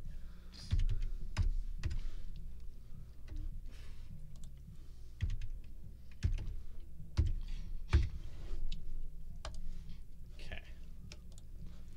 I'm back 2 now. That was rather unpleasant. Yeah, I told them that you had to go see your grandma.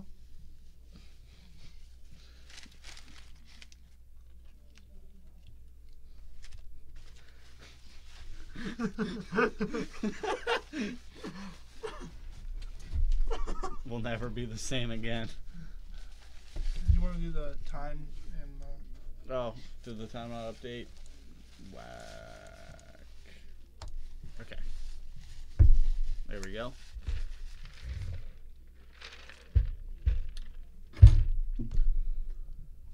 Alright, so apparently I missed Brady Hogue putting 5 permanents into play on turn 1. Yeah, and then like I always like to say that it's never scary unless your opponent puts one of 3 things into play. Like they can put as many permanents into play as they want, as long as it's not a Cranial Plating, a Ravager, or a Signal Pest. Like you can put as Okay. many Midnights and Ornithopters Thopters. you want into play, but that's not a good hand unless you have Or like- Steel Overseer, Sure, Steel Overseer, yeah, but that's because we have one that's- in Brady's hand right now. that card's so disgusting. And Brady had played it on his turn 1, but lucky for Paul had that turn 1 swamp Fatal push Push. mana, yeah, and got there relatively well, but then I mean the game just slips out of control and you're putting so many permanents into play. But there's hands like that aren't scary unless your opponent has like the payoff card, Steel Overseer, Cranial Plating Ravager, or Signal Pest. Those are the 4 cards. Like I would make the argument that the 3-mana Lord isn't that great right now, in the sense that That's from Ethereum. yeah, he doesn't size up well to Death Shadow at all, and there's a lot of removal anyway that can just get rid of him in this format now. And I just am in love with Edge Champion. Like I'm in this like super solid like long-term relationship with Edge Champion. We've just been together for I don't even know how long, but it's going places. I'm thinking about proposing actually. Too cute. Yeah. Then I'm gonna have like a band there. They're gonna be playing some Springleaf drums. I'll make the ring. The ring's gonna have this nice Mox opal in the center, and it's just gonna be fantastic. Sounds like a real blast. Yeah, it's gonna be super thoughtful. I'm gonna have the whole cast of friends there. All right, now I'm just reaching for. You're reaching.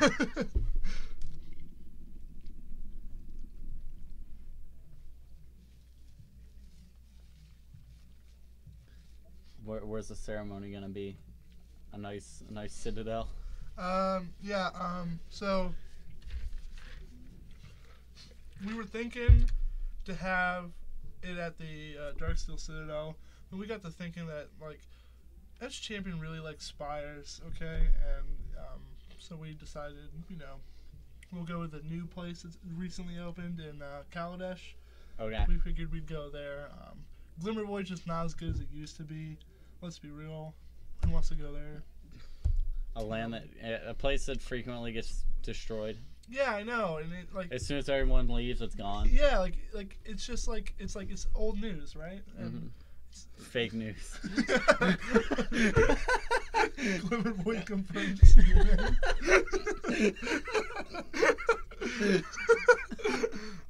So it's important to note that Engineered Explosives is on too. Fearlessly charging that cranial plating into it. Oh my. Inkmoth Nexus getting Fatal Push, Pretty Response, taps for mana to do something. It's not a really good place right now, I think, for Brady to be in. No, not at all. I also, again, I understand for players' sake reasons and coverage sake reasons even, that when someone inquisitions you or thought seizes you, it is the polite thing to do to put your Hand face up. But when it's on the playmat and it's next to your lands, it kind of looks confusing in the sense that, like, that creature could be in play. Who knows? The lands in front versus lands in the back. This conundrum, the great conundrum, if you will, that goes on for always and eternity, except in eternal formats. I'm always a fan of I play lands in the back. I don't mind lands in the front. Now, if there's anything I'm going to put in the front aside from creatures, it's going to be my graveyard if I'm playing Dredge. yeah, I think there could be a good argument for certain decks being appropriately playing with their lands. Like legacy lands. Yeah, makes perfect sense. Yeah. Like That's it. Your lands are what are relevant there. Dredge, your graveyard's what's relevant. Like decks where like a key aspect that's not usually the key aspect of a game is where it's important. Now, if your opponent's playing like Mardu Vehicles and they're playing with their lands, they're like, "Come on, man, what are you doing? Like, whatever." like, you're not hiding that, Gideon. I see it. The number of times though when I've played Dredge and people walk by and they're like, "Whoa, are all those permanents in play?" Like, nah, man, it's my graveyard. So we saw a collective brutality escalated, and well, Brady seems to be, or Bradu, however you want to pronounce it, Oh man. seems to be flooding out here. And I can give opinions on floods because my name's Noah. That's another bad one. That was terrible. I'm full of the bad jokes. What were these 2 tokens for? Oh, Lingering Souls. That would be Squirtle and Mew. I see that.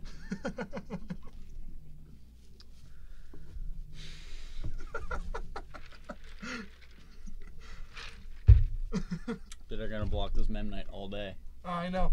I talked about earlier how the reason why when I had played Affinity I never liked the Abzan matchup is because one of the annoying cards that the Abzan deck got to play that the Jund decks couldn't was Lingering Soul. Yeah, Lingering Souls just seems so good here. Affinity really doesn't have anything to give Trample, does it? No. Okay. No, his way around Splash Teamer Battle Rage. Yeah. No, his way around it is if he's able to get like an activation off the Steel Overseer to make his creatures like toughness not 1, but I don't think Paul's gonna give him the chance to do so. Well, never mind. Well, he'll get it. Yeah. Flood. So I think he attacks him for 1, 2, 3. If he attacks in, he gives up. He trades his Mem Knight with both of the tokens. Mm-hmm. Which is something I don't think you want to do. Although, like, the only reason why I would say that Brady's not getting locked out at the moment is Paul is a little land light at the moment. If I feel like Paul has been hitting his land drops with this hand of Brady's, this game would have been Done. A Like monster dinner. mash. Yeah. Done like dinner. It's done like dinner. I think there's a Painful Truce in Paul Mills' hand, and to give you the honest truth, the painful truth is I don't think that card is too great in this matchup. I don't either. That was one thing. Like whenever I was playing a lot of 4-color Shadow, and like a lot of the time, especially in like these aggressive matchups, I always like cut out the stuff that's gonna do damage to me. Like the Thoughtseize, cut back on Thoughtseizes, cut back on Street Wraith, because let them do the damage to you instead. Yeah, I mean, I understand. Like, and it's another thing. Like, there's always like a certain card that comes out in each set where people will like hop on like a wagon and they play it for a while. Painful Truce was one of those cards where it was great. It was great. Like to where people are forcing it into decks. Yeah, and then it just dropped off the face of the universe, and it hasn't come back since. We had a single block from Paul, instead of choosing to double block and force the second activation. We'll see where this game goes. Maybe it can go the distance. We'll have to wait and see. To be fair, he does have the power of a legendary Mew. True. But in this game, Mew's only a 1/1 flying creature token. Sad Mew. He just got done being cloned. He still hasn't realized his full power. He doesn't know his full potential. Or sorry, Mewtwo was the one who was a failed experiment of Mew. Sorry. Well, to be fair, they apparently they errated all that. I had a really interesting conversation with a young man a couple of months ago about Young boy. about the origins of Pokemon in general, and I was like, well, according to Pokemon the movie and Pokemon 2000, it's Mew, and then he started. I know, like it's. He started hitting me with the hard facts. He's talking about space Pokemon, Yep. and I was like, what? Yep. And I was like, I come on. watched all the movies too. I got really sick my sophomore year and literally just got online and watched every Pokemon movie they ever made. Alright, so he inquisitions and he sees burial rites and a supreme verdict, and that's not going to do anything because those cards do not coast through your list. So we'll continue to see. I love Jace Vryn's Prodigy. I will be the happiest guy alive anytime Jace is on. I feel like here though, I think it would have been safe also if Brady would have just attacked also with his yeah, like I agree too.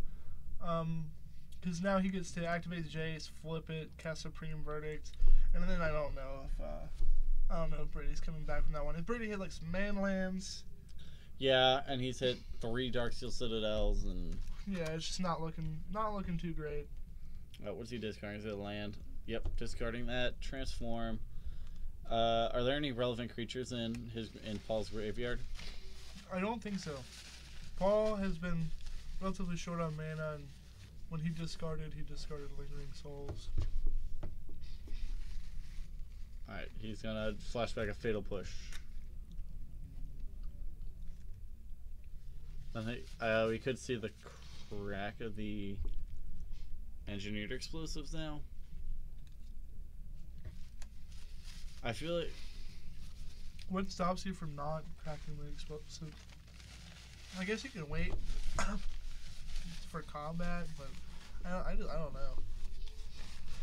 I mean, now explosives blows up Jace, right? Because converter costs us 2? Since Jace flipped. Yeah, but didn't they change the ruling to where if it's flipped, its converter mana cost is what it was on the other side now? Let me look that one up. I think they changed that. I'm not... That sad moment when 2 judges have to look. That's one it could be, but I don't... I know... Yeah. Hopefully... Jace Vryn's Prodigy.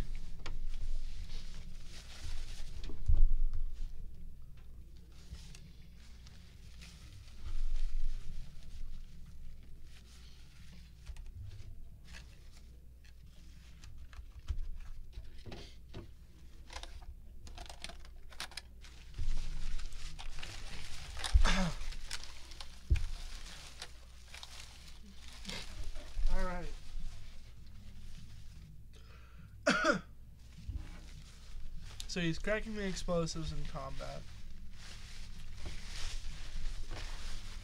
I guess not, because Jace is... Jace is now moving to the graveyard as well. So I do believe I was right. I remember that originally its converted mana cost was considered to be 0, but I think there was a rules change at some point in time last year where they said its converted mana cost would be what it was on the opposite side. I could definitely see that. Like it was like a Shadows, when Shadows came out or something, they had to. Yep. If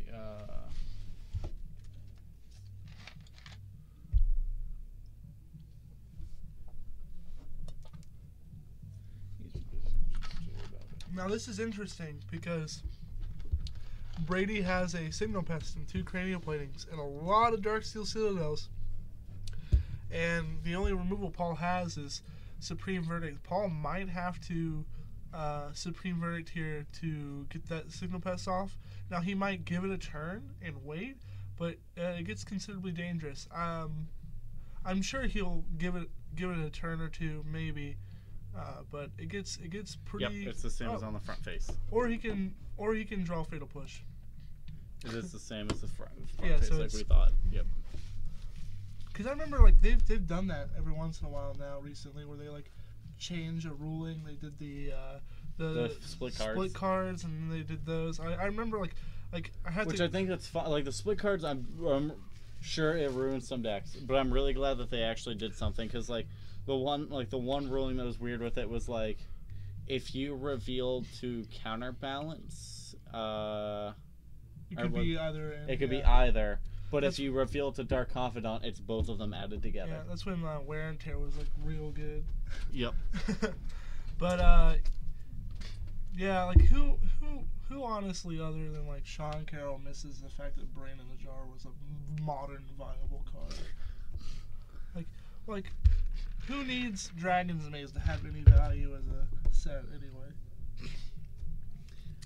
I remember right after Brain in the Jar got spoiled, a guy in one of the MTG groups was like, I'm looking to buy 1,000 Beckon Calls at 25 cents each. Jeez. To be fair, if he sold them at the time, he made bank.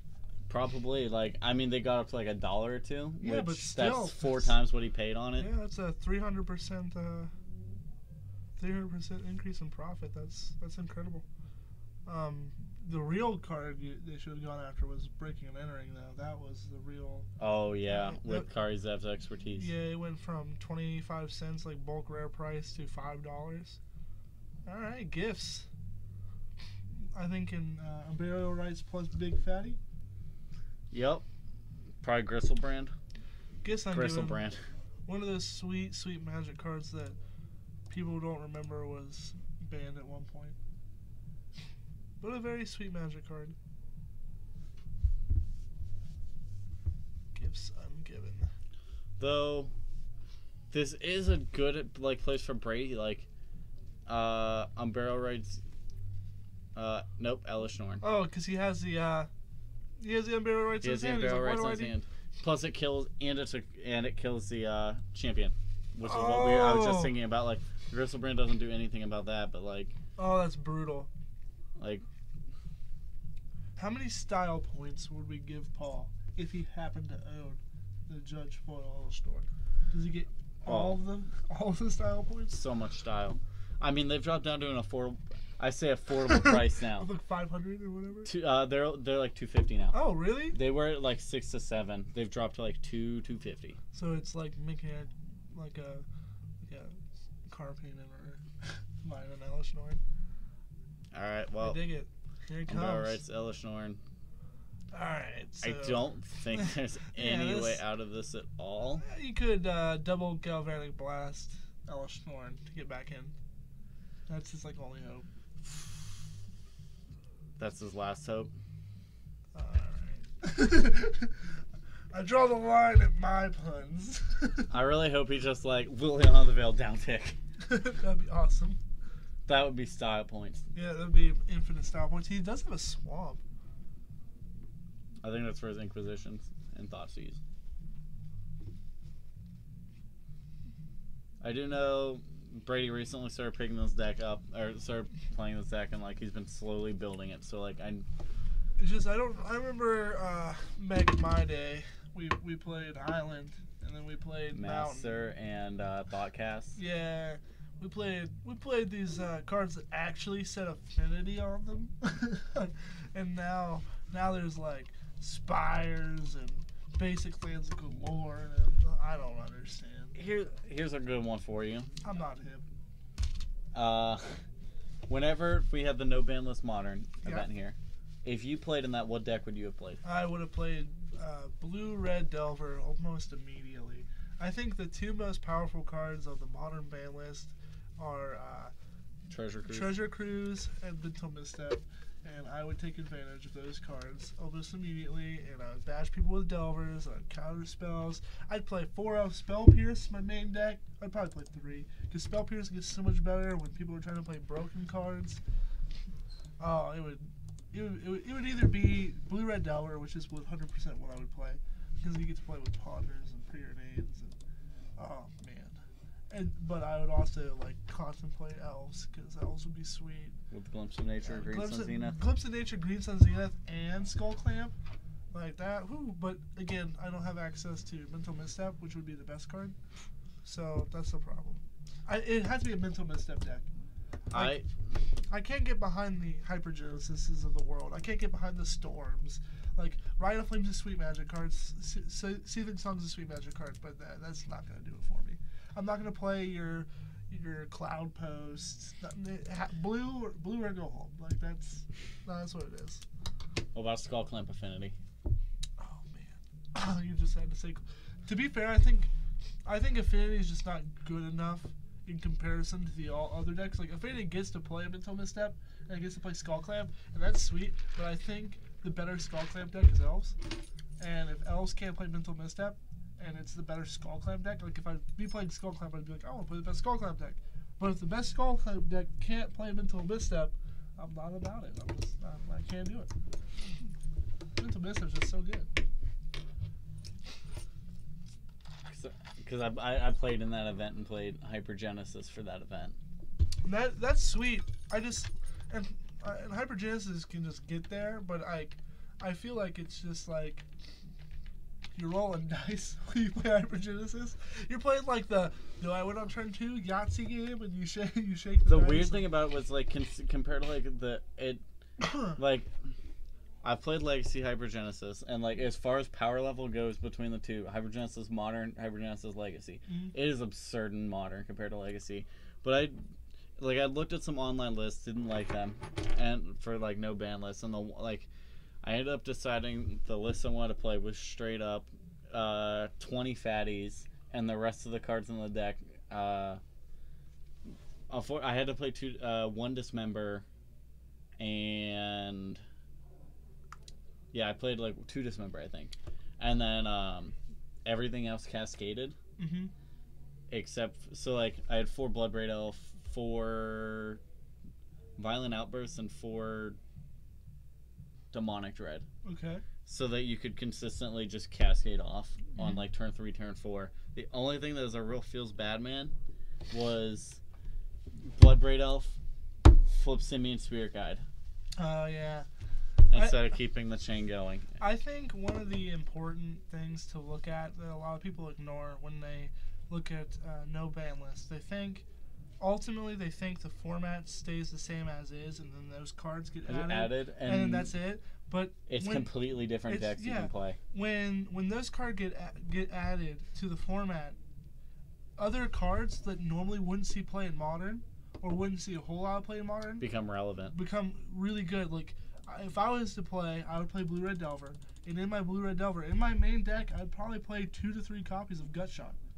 Because of how good Gutshot would be against the opposing Delver decks, against the Elves decks, because the Elves deck is what really scares me from an aggro standpoint.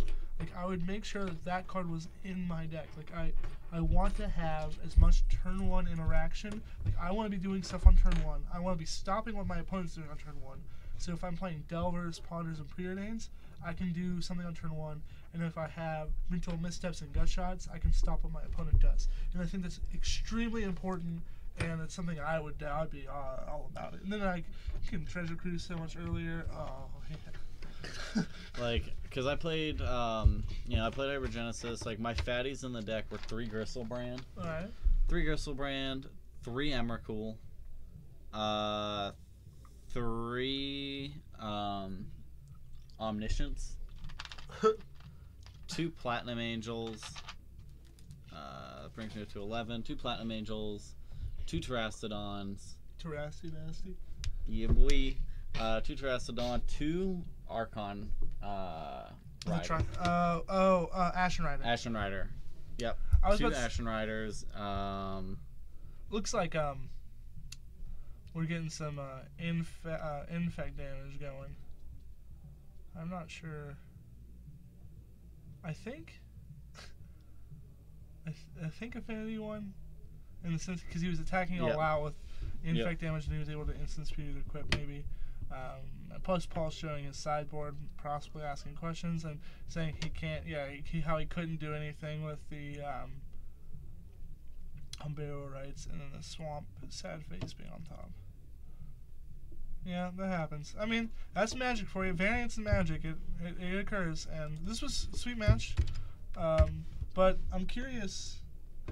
I'll have to make a post on 4 Horsemen asking people, because that's something I really like. I just like conversation and asking things about like not what ifs, but like in Magic, if there's a no ban list Modern, like what would you think are the top 3 decks, right? In Modern, no ban list Modern. Like for me, I think it's Blue-Red Delver. I think Delver. I think Elves, and then I don't know what the third deck. I think Storm. Storm. I feel like it's like a. Because I think Storm seems to like great once you get the Rite of Flame Seething Song back, and then you get Gitaxian Probe again, Ponder, Preordain. Yeah, so Storm. And that's the other thing is Blue-Red Delver gets Ponder and stuff like that. Yeah, like Blue-Red Delver just gets literally everything. Like Blue-Red Delver is almost playable in Modern as it is almost playable.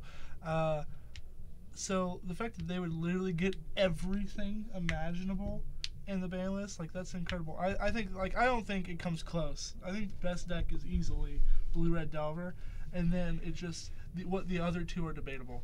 I think you could make a strong argument for Elves. You could make a strong argument for Storm.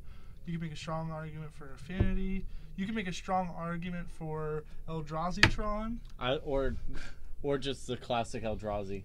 Yeah, I think one of the... With Ivugin again. Yeah, I think one of the worst cards that is like a trick to play if it off the ban list. If you had no ban list modern now, of course, if it was legal now, it'd be like devastating. Or not devastating, but it'd be really strong.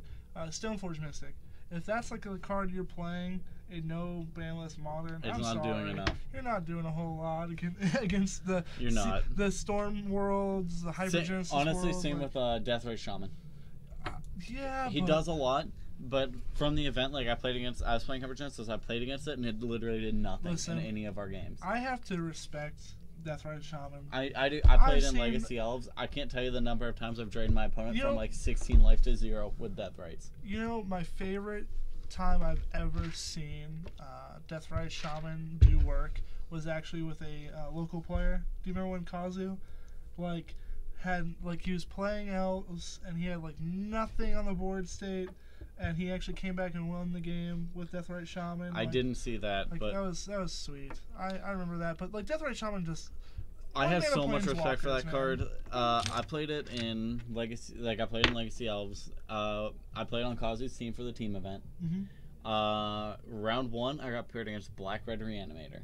Probably my worst matchup that I could imagine. Like a turn 1 Sire of Insanity, turn 1 Elish Norn, turn Yeah. 1 Iona is just backbreaking. My opponent at the end of my turn on turn 1, Entombed, got Sire of Insanity. Mhm. On my turn I'd like fetch for Should we cut back to the what you call it, Cam? the booth. The booth, Cam. Yeah, so during my turn 1, I got a Bayou, Green Sun Zenith, got a Dryad Arbor. He goes, gets Sire of Insanity. Then on his turn, he entombs it. Or not, exhumes it. Gets a turn 2 Sire of Insanity on me. I proceeded my next draw was a Deathrite Shaman. My draw after that was another Deathrite Shaman. And then a Quirion Ranger. Yeah. Getting 1 to 2, getting a Deathrite activation to gain a life, and to gain 2 life and drain for 2 life every turn. And then eventually got myself to a point where I could get 2 drains a turn on him. And like 2 drains and gain 2, so like his Sire was, it might have actually been the enchantment they had, the Anime Dead. Yeah, Anime Dead. Okay. Yeah. So like it was really only a 5/4 hitting me. So like I'm Still. taking 3 damage a turn and draining him for 4. Mhm. And just like Deathrite alone for that game just won it. Yeah, my favorite reanimation story ever was, again, harking back to the the appreciation event I played at. It was a 6-round modern event where I played Ban Eldrazi, and Yep. then in the top 8 it was a draft of Eternal Masters, and my pack one pick one. I tend to be the kind of guy that like I'll draft like whatever like one of the pro strategies are, and like there's like red white. There's blue green threshold. There's like elves. There's a lot of sweet decks that you can play. Yep. My pack one, pick one. I opened up the pack. I looked at it, and there was a Sphinx of the Steel Wind, and I said, "We're doing it." So I picked the Sphinx. Pack one, pick 2, Animate Dead. I'm like, we're doing it. We're doing it. Pack 2, open it up. I open up the Call of the Skybreaker, the Okay. 7 mana, make a 5/5 Yep. retrace. So I was like, that can go in my deck. Pack 2, pick 2. My opponent passes you an me Entomb. an Entomb, and I was like, "Who them boys?" I said, "We're doing it." Pack 3, pick 1, Toxic Deluge. Like my deck was insane. It was insane. The guy I rode up with, who's the person that let me borrow Ban Eldrazi, he's like, it's a free event. You can just borrow this. You can play. And I was like, sweet. He let me borrow it. I did real well. And then the top 8, we played in the finals. So we just shook each other's hand and took our Eternal Masters box. And it was great. It was a lot of fun. The sweetest Eternal Master draft I've ever done was one guy, he used to play here a lot, and he moved away. And as a going away, he bought a box of Eternal Masters, had 7 of us over, and he's like, alright, we're going to draft this box, and then after we get done, whoever went, rare draft after that, 1st through 8th. Pack 1, it was okay, real mediocre pack. I took a Brainstorm, because I really wanted to play the Burning Vengeance Oh, yeah. deck for, If you can get like 2 copies of Burning Vengeance, Yep. yours is gold. like, I really wanted to play that. And then got pack 1, pick 2, Argothian Enchantress passed to me. And you're like, alright. Alright, we're doing it. throughout the rest of the draft, I ended up getting the Argothian Enchantress, 2 Mesa Enchantresses, 3 Yavimaya Enchantresses. Oh my. And the best thing is, like, the 1 Mesa Enchantress, I look at it, there's 9 cards in the pack, so I'm like, alright, one of these cards is going to wheel around. And I took a better enchantment over the Mesa Enchantress, and I'm like, nobody else here is going to take it. Wheeled around, ended up being the last card passed to me. Oh my god. That's awesome. I was like, nobody's going to take this, nobody's going to play Enchantress. My favorite draft of all time. But wait, my pool gets better. Oh, it only gets better. I managed I got handed a Wasteland, and I got a Toxic Deluge. Oh my gosh. I got a Honden in the Absent, each, like, 2 white Honden. Is that the 2 and a white 2/2 guy that does the... Oh, no. The Honden is, like, double white, gain 2 life at the beginning of your upkeep for each Honden you control. Yeah. So I had 2 of the white ones, I think 1 of the green one and 1 of the black one. The black one makes you discard equal to number of Hondens, and the green one puts a 1/1 spirit token, colorless spirit token, into play for each Honden you control.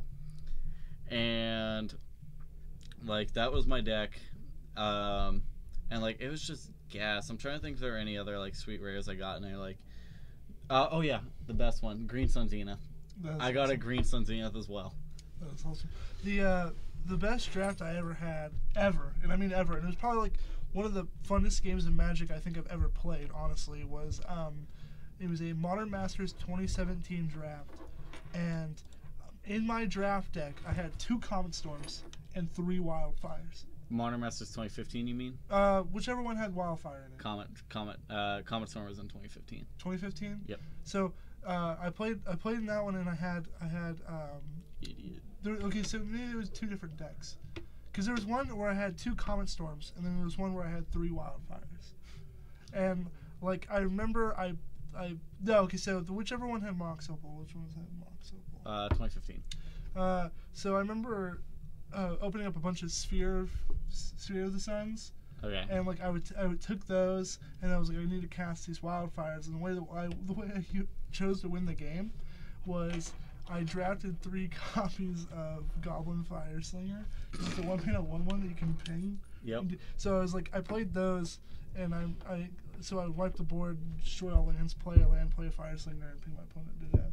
That was like my way to win the game. It was like some of the funnest games of Magic ever. One of the most absurd drafts I ever did was I pack 1, picked 1 Comet Storm, and then in pack 2 I got another Comet Storm, foil this time around, 8th pick, and I remember going, what? Like what's going on? Like it was pretty intense, but good times. They were good times.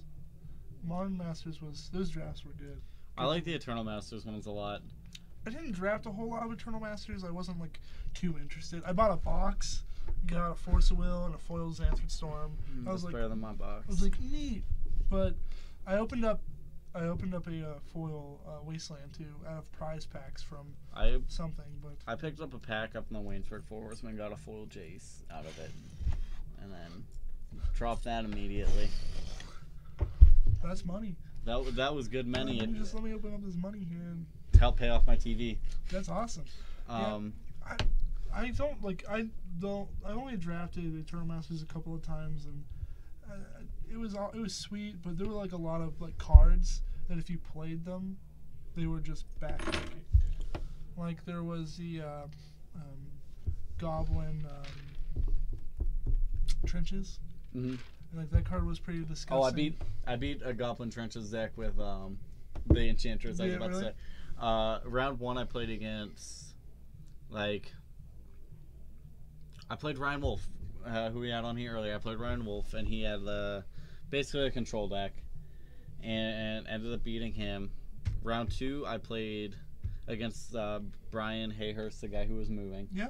He was playing the Goblin Trenches aggro, and sweet. Literally like the 2 games I won were just like turn 4 Honden, start gaining 2 life a turn. Turn 5, play the green Honden, put out 2 blockers, and gain 4 life a turn. I can see where that would work, yeah. Yeah. And then in the final round I played against Sean Carroll.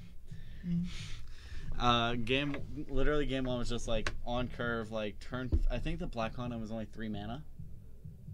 One of them was only or maybe 4. Like it was literally like white Honden, black Honden, green Honden. Like, literally just in a row, gain 6 life, discard 3. Yeah. Just, like, set it up, and I'm like, alright, this is fine. He was playing elves. I in my sideboard, had the Toxic Deluge. Look at my opening 7, have Toxic Deluge, and I'm like, Keep. And just literally just sandbag the entire time. I was like, just kept playing. Like, man, I can't hit anything here. And like finally he plays the Liz Alana Huntmaster where it went, 2 green 3/3 that whenever you cast an elf you get an elf. Yeah, yep. that card's sick. And he finally like runs that out, empties his hand. I'm like, alright, I guess I have the Toxic Deluge for 3. Correct. And he's like the riggedy game over. Riggedy right. Yeah, the Liz Alana Huntmaster is what made that elf deck absurd because it was 4 mana 3/3. Whenever you cast an elf, you get an elf for 1/1, and it was a common. Like that was insane. And then you had another common. There was a 2 mana 1/1 that got a +1/+1 counter every time you played an elf. Yep. And then you had so many value elves. You had an uncommon elf that was like 2 and a green for a 1/1. And you had Lana Werewolves. Yeah, and then you tap it and it gets like target elf you control gets +X/+X. And Imperious Perfect was in the set. Yeah, that whatever. I think he had an Imperious Perfect in his deck too. But that would have been fun. I think we're gonna take a quick break too and get downstairs, check out what our next match.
thinking I didn't know that I had the Pokemon add up. Can you move your leg?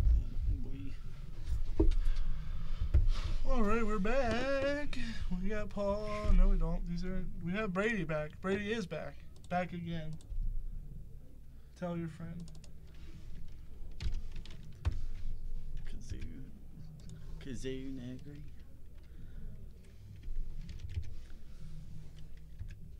Alright, and 5 color.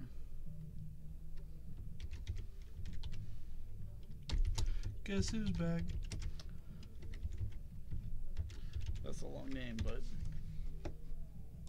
5 color Death Shadow Zoo. Because that's basically what this deck is. Stop. Get that up. Get there. Where you at, timer? Get up there. 5 color Death Shadow Zoo versus Affinity. Alright, I'm gonna be the one rooting for Affinity here. Because it's Old Faithful. It's something I know and love. I'm going to root for 5 color Death Shadow because it's my deck. My pet. It's a monster. It's a monstrosity. Alright, and we're going to go ahead and let them get started down there whenever they're ready. Tell me what the exact 75 is. I can show you the list. So we have Land, Ornithopter. One of the hands where it's not scary at all what's going on, but I'm sure he has a turn to Steel Overseer or Arcbound Ravager coming down. Can almost surefire bet on it. So he's making quick work with his own life total here. Starting out the cycle of Street Race, So Fetch Shock. How do you think this matchup is? Is it probably bad for 5 color Death Shadow? Probably. Yeah. I do think Affinity has a leg up here. Because like he's gonna deal a lot of damage, and Affinity comes out of the gate like The big thing is it comes out of the gate fist pumping, and it doesn't deal any damage to itself. Like against the Death Shadow matches, like I honestly think that like against regular Death Shadow, like I think 5 color edges because it just plays more creatures and just gets way more, doesn't care about kill spells because it's just got another creature. That moment when your opponent plays a Temple Garden and a Wild Nacatl, and after they have Street Race, and they have a Death Shadow in their deck. Like that's the story today. Let's see, main board: 4 Tarmogoyf, 4 Death Shadow, 4 Wild Nacatl, 4 Military Swiftspear, 4 Street Wraith, 2 Gore-Clan Rampager, 2 Renegade Rallier, 2 Grimflare. You'll like this one. 4 Tribal Flames. 4 Lightning Bolt, 2 Mutagenic Growth, 3 Teamer Battle Rage, 4 Mishra's Bauble, and 17 lands. Tribal Flames is gonna do some work here. Getting in for 3, dropping down the Tarmogoyf. Tarmogoyf, like Lightning Bolt, one of the creatures that just doesn't size up too well in Modern right now. You know what's really heartbreaking? Bob. Like, yeah. Where's he been? Like, did he retire? Is he on a hiatus? I want Dark Confidant back. I'm a fan. I miss him. He was a good friend. There's a Thoughtcast in Brady's deck. Oh, Call Home is the greatest. Thoughtcast. I love that card. It's probably not good enough, but hey, it's in there. It's one of my favorites. It draws 2 cards for 1 mana. Sideboard: 2 Renegade Rallier, 1 Dismember, 2 Ancient Grudge, 2 Nihil Spellbomb, 4 Thoughtseize, 1 Forest, 1 Liliana Last Hope, and 2 Kozilek's Return. Tarmogoyf getting in as a 2/3 and a 3/3. Brady in the tank.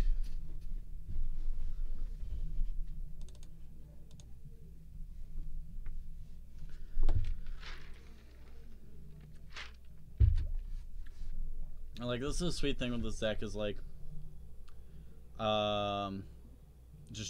choosing a chump block and then probably sack to Ravager. But there's a thing there where I feel like you should sack 1, stare and go like, because your opponent might want to like respond to the first one, and then in response you can sack the second one, right? Yeah. But I always have this like pet peeve where if they try to do 2 things at once, I'm like the little inner judge in me is like, no. I know what you mean. Like, I think the better one was I was watching at an Open with Kazu, and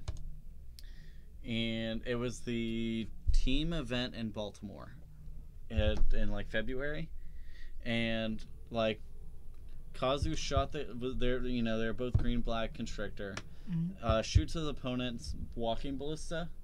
Okay. His opponent then takes it down, and then completely forgot about to say the fact that it had already been shot. So once it got to one counter, it should have died before it could shoot again. Okay. And like I don't know, that was like the inner judge in me watching it's like, yo, you guys need to, on looking like you guys need to stop. And all right, so let's do some science here. 3, 4, 5, 6, 7.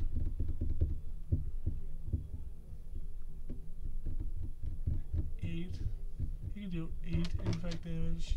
Not too great, especially when your opponent has and keep in mind, I guarantee or bolt. I was gonna say bolt. I was gonna say it's very possible like Brady doesn't know what's in this deck.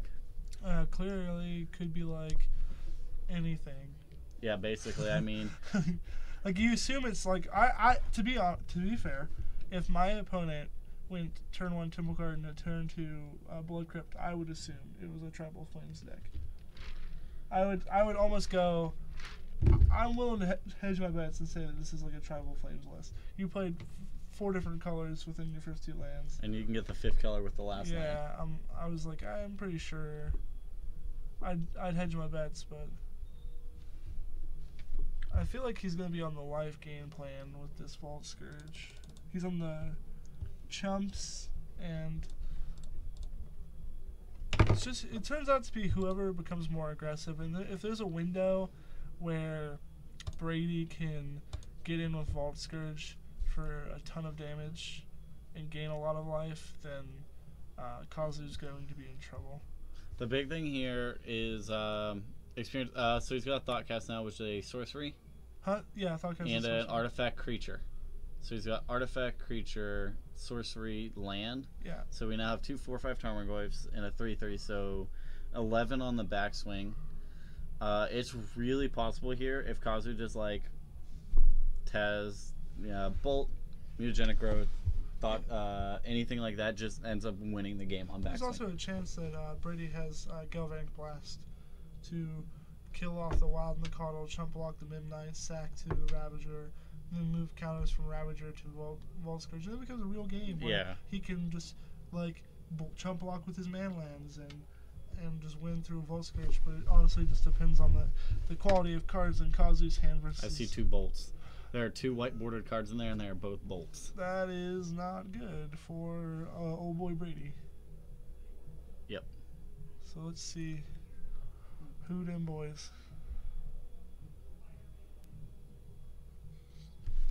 Yeah, Brady just really needs to be able to get in there with a Vault Scourge for counting them oodles and noodles of life. So both 4 5. I'd almost just block with the Midnight. The Midnight's not going to do anything in general. Like there's not a chance that the Midnight does a whole lot.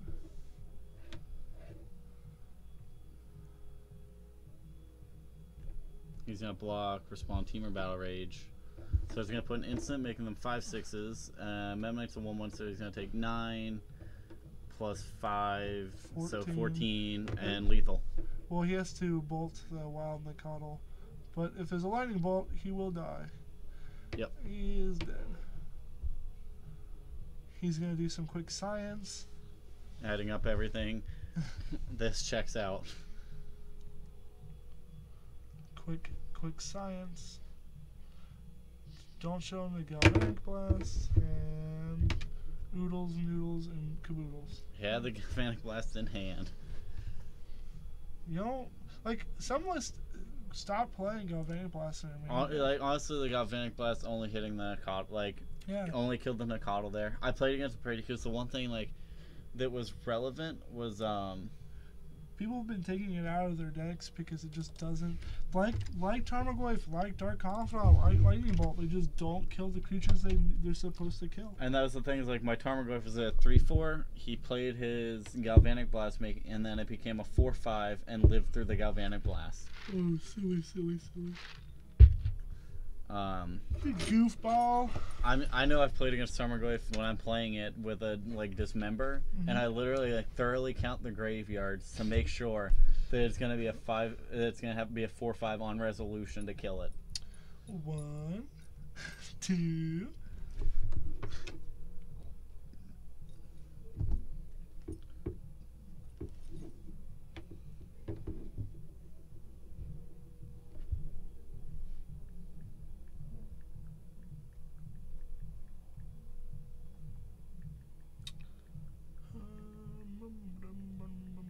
While we wait. Um, Trying to think of so standard wise. Let's talk standard for a second with Hour of Devastation. What are your top 3 picks for standard playable cards? Oh man, I was just gonna say cards in general. I have to get the full spoiler up, to be honest. I haven't followed the spoiler super close on it. Because I think Modern's relatively easy to pick 3 cards. What are your top 3 for Modern? Like Claim to Fame. Okay. You have Solemnity. Okay. Yep. I know. See an Enemy. I've got a lot of enemies. Solemnity. Enemies. And then the 3-mana 2/3. Solemnity. Crucible of Whales. What the Ramnup Excavator. Yeah, and then like a close fourth would be the Bojuka Bog Land. The 2 exile it, because that can be like a Miser's copy in some of those like colorless lists, or something sweet to effectively have a main deck card that can exile graveyards.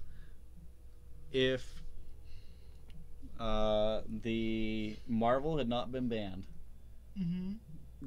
Nicol Bolas God Pharaoh would be absurd, I think. Like, I'm in the boat that I think that card's going to be insane anyway. I think it'll be. I mean, yeah, we had Ugin played in Standard a lot whenever he was Standard legal, and he was, sure he didn't have the color requirements on him, but here's where my opinion's at. I think the best deck for Standard wise is going to be a blue-red control list that has Torrential Gear Hulk, Hour of Devastation as like your board wipe, because it deals 5 damage to all creatures and all non Bolas Planeswalkers, so it's like the Gideon killer. Now, if you're playing like Mardu vehicles, it gets a little rough, but you have things to effectively stop that. So I think the solid shell in Standard as is, like what's going to be a good deck is going to be blue-red control, and it's not hard to splash black for Nicol Bolas God Pharaoh. So at the top of my list is Nicol Bolas God Pharaoh, and then I have Hour of Devastation, but I cannot for the life of me think of a third decent Standard card. I like the 5-mana Ram spell there. Ronus' Last Stand seems cool too. I hate that. I think that card's unplayable. I think it's the worst of the 5. Okay. I think because the Hazoret one is Mind's Desire for 4. Bantu's Last Reckoning is a 3-mana damnation. Kefness is Control Magic. Oketra's go back to 20, and then Ronos is just a 5/4 for 2. Like, so, like I just don't know. I like the hour. What's the hour cycle? The green one in the hour cycle. Hour of Promise. Search your library for up to 2 land cards. Put them on the battlefield. Tap. Finish off your library. If you control 3 or more deserts, create 2/2 black zombie creature token. All right, so our game's going back on here, so we'll talk about this here in a second. But we have a relatively decent turn 1 from Brady, and we have Kazu just being a champion. I just realized that we hadn't been changing the round though. We are in round 4 of 4, by the way. Yeah, and he is playing Street Wraith into Fetch, Shock, Wild, and Control. Alright, so he's starting at 13. Yeah. A LMAO. What a world we live in. Looks, Mr. Bobble's opponent sees cranial plating. So we'll see if Brady can do anything with that cranial plating. He's got relic, plating, spire. The thing is, like, relic actually is really mediocre in this match too. Yeah, I don't understand the relic all too well. Keep in mind, it's usually found in a lot of the Death Shadow matches. Like, Jun Shadow, Crystal Shadow is great. In this, it's a zoo deck, not a... Yeah, and Brady's being a champion, paying for 1 point of damage. You gotta get those points when you can. Hey, gotta let him play the 1/1 now, though. Yeah. Shocking, going down to 10 to get the 3/3. Wild Nakatl, then running out the... So we have land, creature, artifacts. 4/5, or 3/4. 3/4. But here's the thing, Kazu's at 10, and I see an Ornithopter with a cranial plating, and 4 other artifacts, and a battle cry trigger. That's 5. That's close. Like, this game could be a lot quicker. You can play Relic. Oh, you can play Relic. You can then equip, and you can be dealing some damage. This Ghost Quarter can be really backbreaking. I don't know if Kazu, I doubt, sighted in the basic land here. I would 100% be Ghost Quartering my opponent here. I'm definitely swinging for 6. That is for sure. Ghost Quarter, there you go, get him. Now, do you hit the Blood Crypt? Is that the one you hit? Yeah. Because you can play the Death Shadow off of it. Yeah, I'd hit the Blood Crypt. Hit it. Or you can play Tier Battle Rage off of it. Boom. Back breaking. Nope, didn't. I mean, you don't. Typically, if anybody doesn't play Ghost Quarter, does it? No. Or, like, I was going to say. Not usually. So it's not really something you can plan for. Yeah, that is insane, though, and it's going to be real good this game, as it was just strip mine. Kazu's at 2, and the world seems to be crumbling down.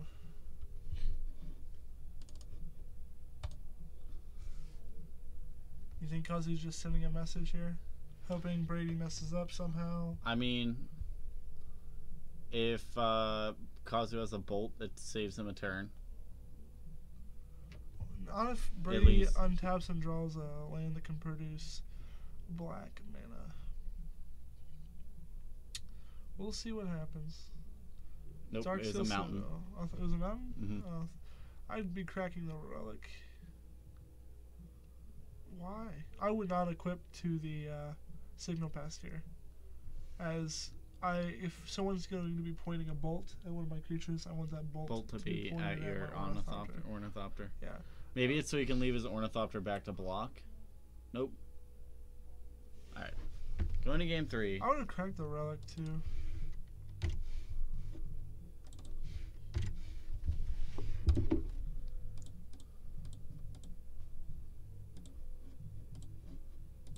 Nice thing is this last round, quick matches. Yeah. No kidding. Not even 20 minutes in, we're in game 3. I wonder if Kazu's going to the tank to debate whether he needs to bring in the basic force from the sideboard. Like, he sees this Ghost Quarter. He's like, "What is this? What is this?" So anyway, back to our discussion. What is your top 3? Let's exclude Nicol Bolas Godpharaoh. Pick 3 cards that you think standard will see a good tidbit of play, and in standard. What are your picks? I actually really think Hour of Revelation as a board wipe is going to be great. I think one of 2 things is going to happen. Hour of Revelation is going to be the board wipe of choice, or Hour of Devastation.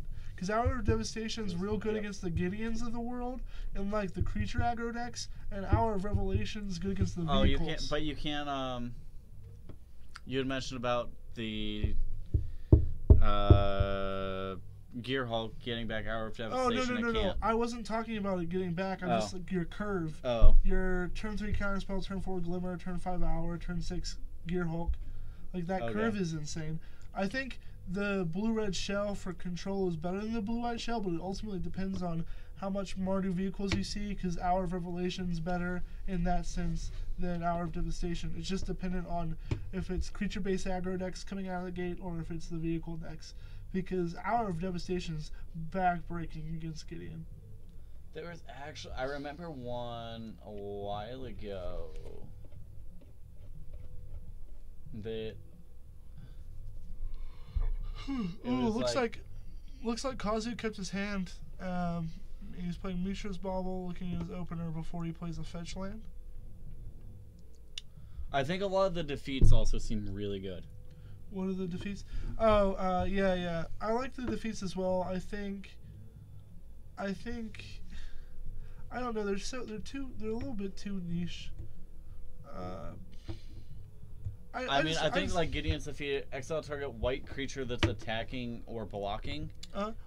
Just ignore the Gideon Planewalker part. Like just one white instant exile attacking white creature. Like seems okay. Counter target blue spell. All right, that one's a little less.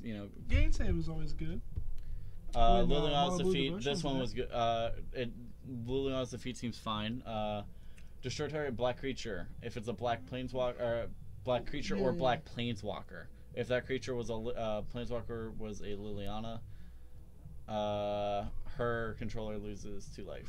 Sideboard copies of Liliana's defeat will be a thing. Now, I wanted to comment on this match real quick.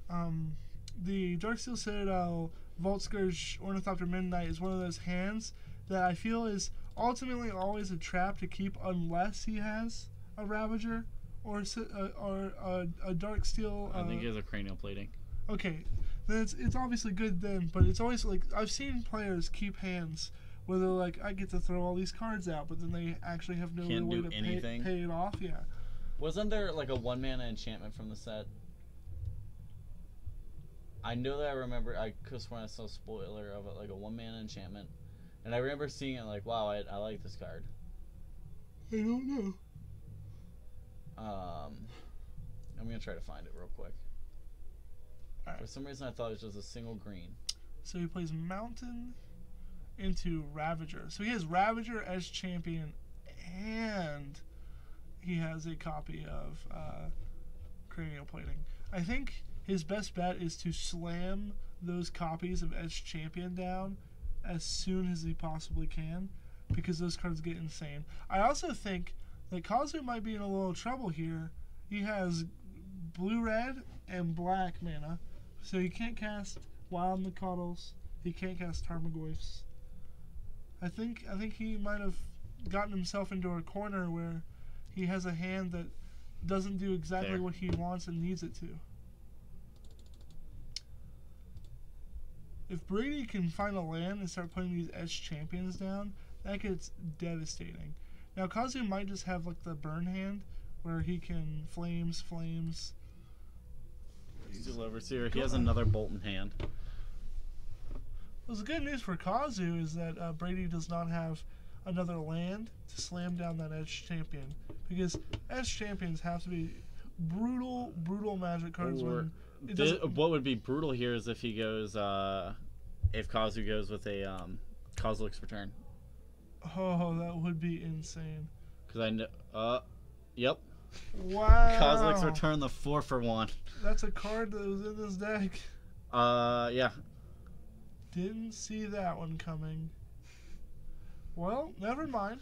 Yep, a 4-for-1. That's a card in this deck, alright. Huh.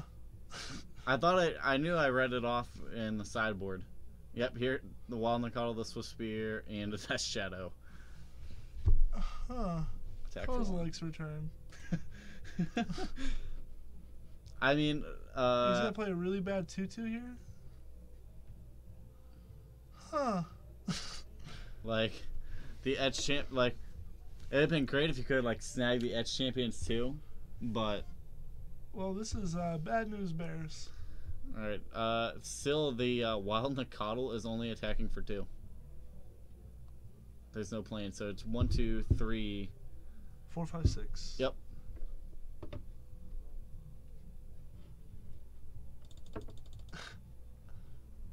Hilarious.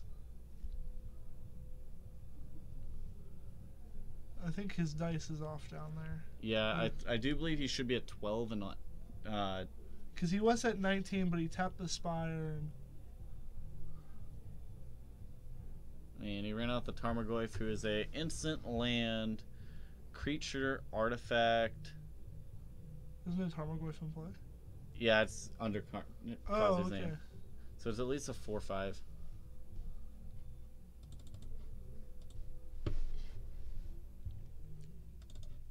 Now he's magically 10? Huh. Who knows? Alright, so what do we have here? We have another K return. Getting the trigger to swing for exactly lethal. Getting the prowess trigger to make... Well, it's pretty good when you draw both the Kozilek's returns, don't you think? I feel like he just can't win that game if he didn't have K return, Kozilek's return, but I guess, well, you have it.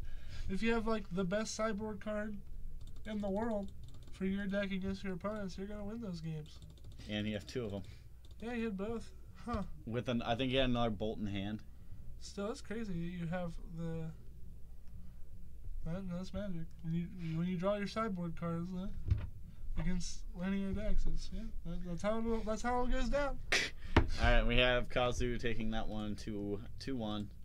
Let's go 5-color Death Shadow. Zoo. The deck's so sweet. 5-color Death Shadow Zoo. Now, how much were those Kozilek's return foils? Not too much, like 10. Oh, really? If that, yeah, like 10. I'm not a big standard guy. I don't play a whole lot of standard, so. I don't either. I picked up one of the 4 Horsemen in Waynesburg, and then I think I picked up, I don't even know where I got the second one. Like, I really have no idea. I might have traded for it. I just kind of stumbled upon it and grabbed it because it was a good price. And then I have 2 more non-foils I picked up at Star City Games Heavy Played for $2 each. Fair enough. I think they're like 6 or so non-foil. You want to go back to the booth thing and give some final words and we can talk about our Devastation for a quick minute. I mean, this is pre-release night. I forgot to air horn at the Kozilek's return. The blowout at the end. I even had that app up on my phone at one point. So right there. So I think out of the set, to be honest, the set's not. It's not like when you look at this set in comparison to Kaladesh and Eldritch Moon, which had cards banned in them. Like the power levels were so absurd. This set's obviously not going to look even as good. Even Oath of the Gatewatch had stuff banned. Reflector Mage. Sure, you got me. like in reflection, of course, to the sets that were printed, it's going to look weaker. I think overall the set is more. Now they always design sets differently for other people. Like I think this set is meant for like not the spikes. It's meant for the people at home, the commander players, the casual players. There's a lot of fun cards, interesting cards, and cool cards. The Excavator is a cheaper alternative to Crucible Worlds. Like I was saying earlier, like our one friend, like he had just bought a Crucible Worlds, and now he is selling it because and it helps the commander players.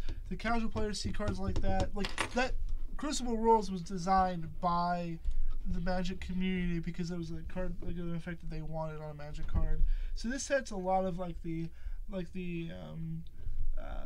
fun stuff, the cool, exciting, like splashy cards. Like you have the gods, and you have even like the bad Planeswalker in the set. Samut, he's still super sweet in Commander.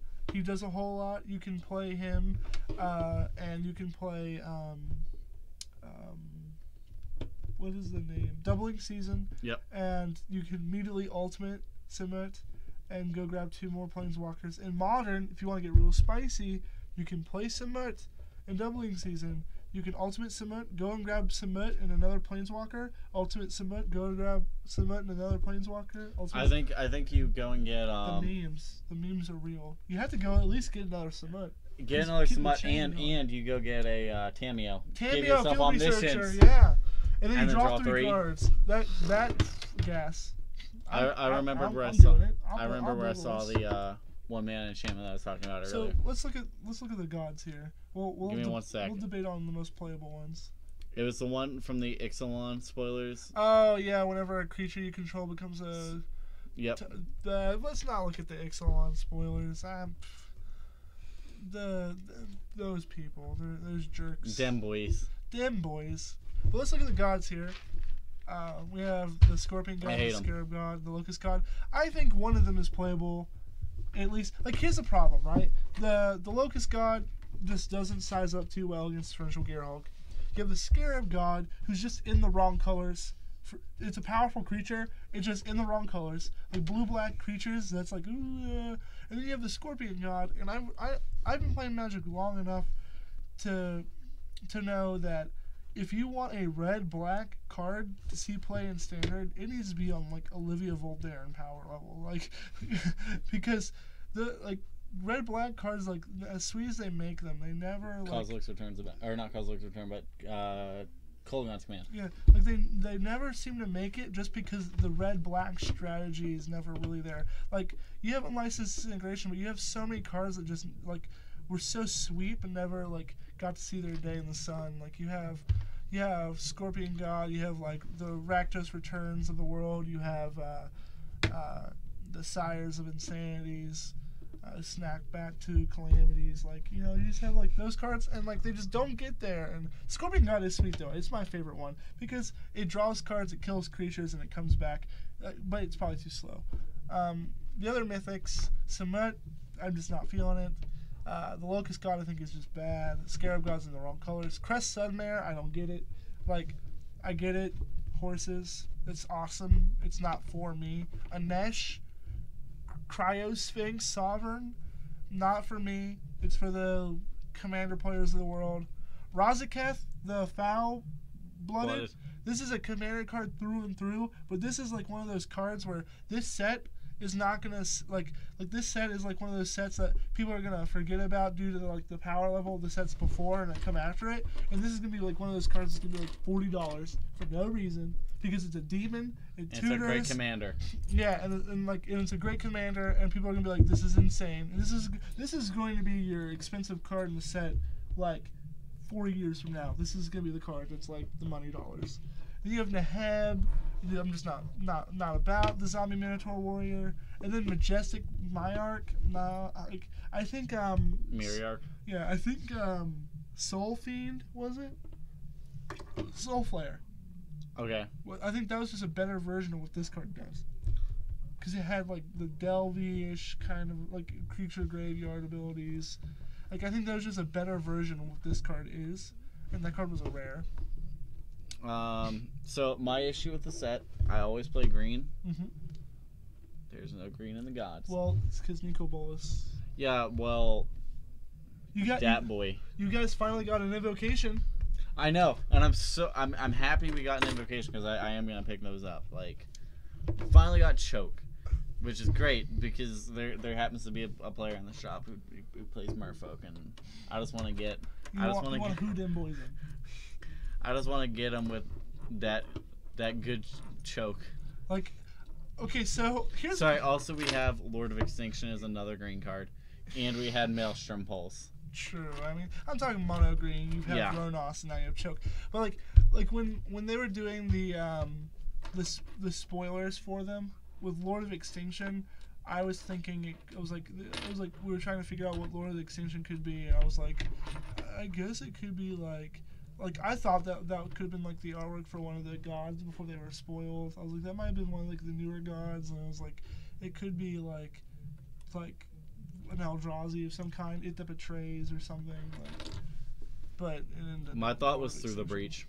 Through the Breach, because like there was also like a little breach that's like going through. That's what I thought it was gonna be. Yeah. Like literally, and it kind of looks like an Eldrazi Titan. So like That was my first. I was like, boom. I did guess a couple of them correctly. I guessed Shatterstorm correctly. I guessed Capsize correctly. I guessed Boil correctly. I guessed Blood Moon correctly. And the one that I was nowhere close was Omniscience. We were looking at Omniscience for the longest time, and we were like trying to figure out what Omniscience was. Where's Omniscience? Omniscience is the Nicol Bolas. Oh, one. yeah. We literally thought it was either Nicol Bolas Planeswalker, or we thought it was Cruel Ultimatum, because we were just like, what is this card? Like, we didn't like. It does not look like Omniscience. It looks like a black card. And another thing that I wanted to point out is shoot, I forgot. The other one that I was gonna say, the one that I guess where it was the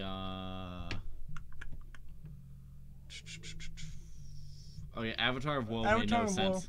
Well, no, Avatar of Woe makes perfect sense because Samurai Jack is gonna finally come here into Magic and save the world. That's Slaughter Pact. Slaughter Pact. See, I didn't know what that one was. I was like, the one that nobody knew was Opposition. Opposition were like, I literally was like, I don't know. I was thinking like, I really had no idea. I had no idea either. I was like, I have no clue. I was like, Bitter Blossom? Huh? Maybe? Like, it makes like little scarabee looking thingies. Like, who knows? But I didn't know Diabolic Edict either. I forgot that was a magic card. Forbid, I don't understand why it's one of them. I knew Thoughtseize. Thoughtseize was real easy. It was either Thoughtseize or it was like Duress or one of those cards. This is something I'm just noticing how much I hate. Is how similar the Scarab God and the Locust God look. I haven't even seen those until just now, and I hate all three. The Scorpion God one, the Locust God one, and the Scarab God. There's all like the Scorpion God one in particular looks terrible. Like why are those far away pictures of them? Why aren't those up close and personal? Like these ones, the other two are just like cool. I want to see the other printing. Why are you doing me dirty like this? You won't get to see it. Yeah, I don't know. This set, I'm being optimistic, I suppose. It's not the worst. No, it's not Dragon's Maze. It's not Dragon's Maze. It's not Homelands. It's not. Like Dragon's Maze had Voice of Resurgence, and then after that got reprinted. It had Advent of the Worm too. But that got reprinted as well. Did it have Aetherling? It had Aetherling. And it had Bloodband of Vizkopa, which saw play a year and a half later. But what I was going to say is the fact that it is now the lowest EV set ever made. Yeah, well, that's because literally, like, they reprinted the best card in the set, and then they changed the ruling on 2 of those cards, and then made those cards not, like effectively usable. Like, the only chance it still has to gain some EV is with Breaking, because Breaking's real close to Glimpse the Unthinkable, and Breaking could go up in price just because it mills 8 for 2 mana. It's not good, but... Alright. Yeah. I think we're going to wrap it up here. Okay. So, once again, thank you for watching if you tuned in the whole time. Do you know the full pre-release schedule here for tomorrow? No, I do not. Alright, I honestly don't either. I know... Stay tuned to the Facebook page. Yep. Keep an eye out on that. Hello to all the rewatchers who come back and watch this later. Thank you for watching. I'm Wyatt. I'm Noah. And...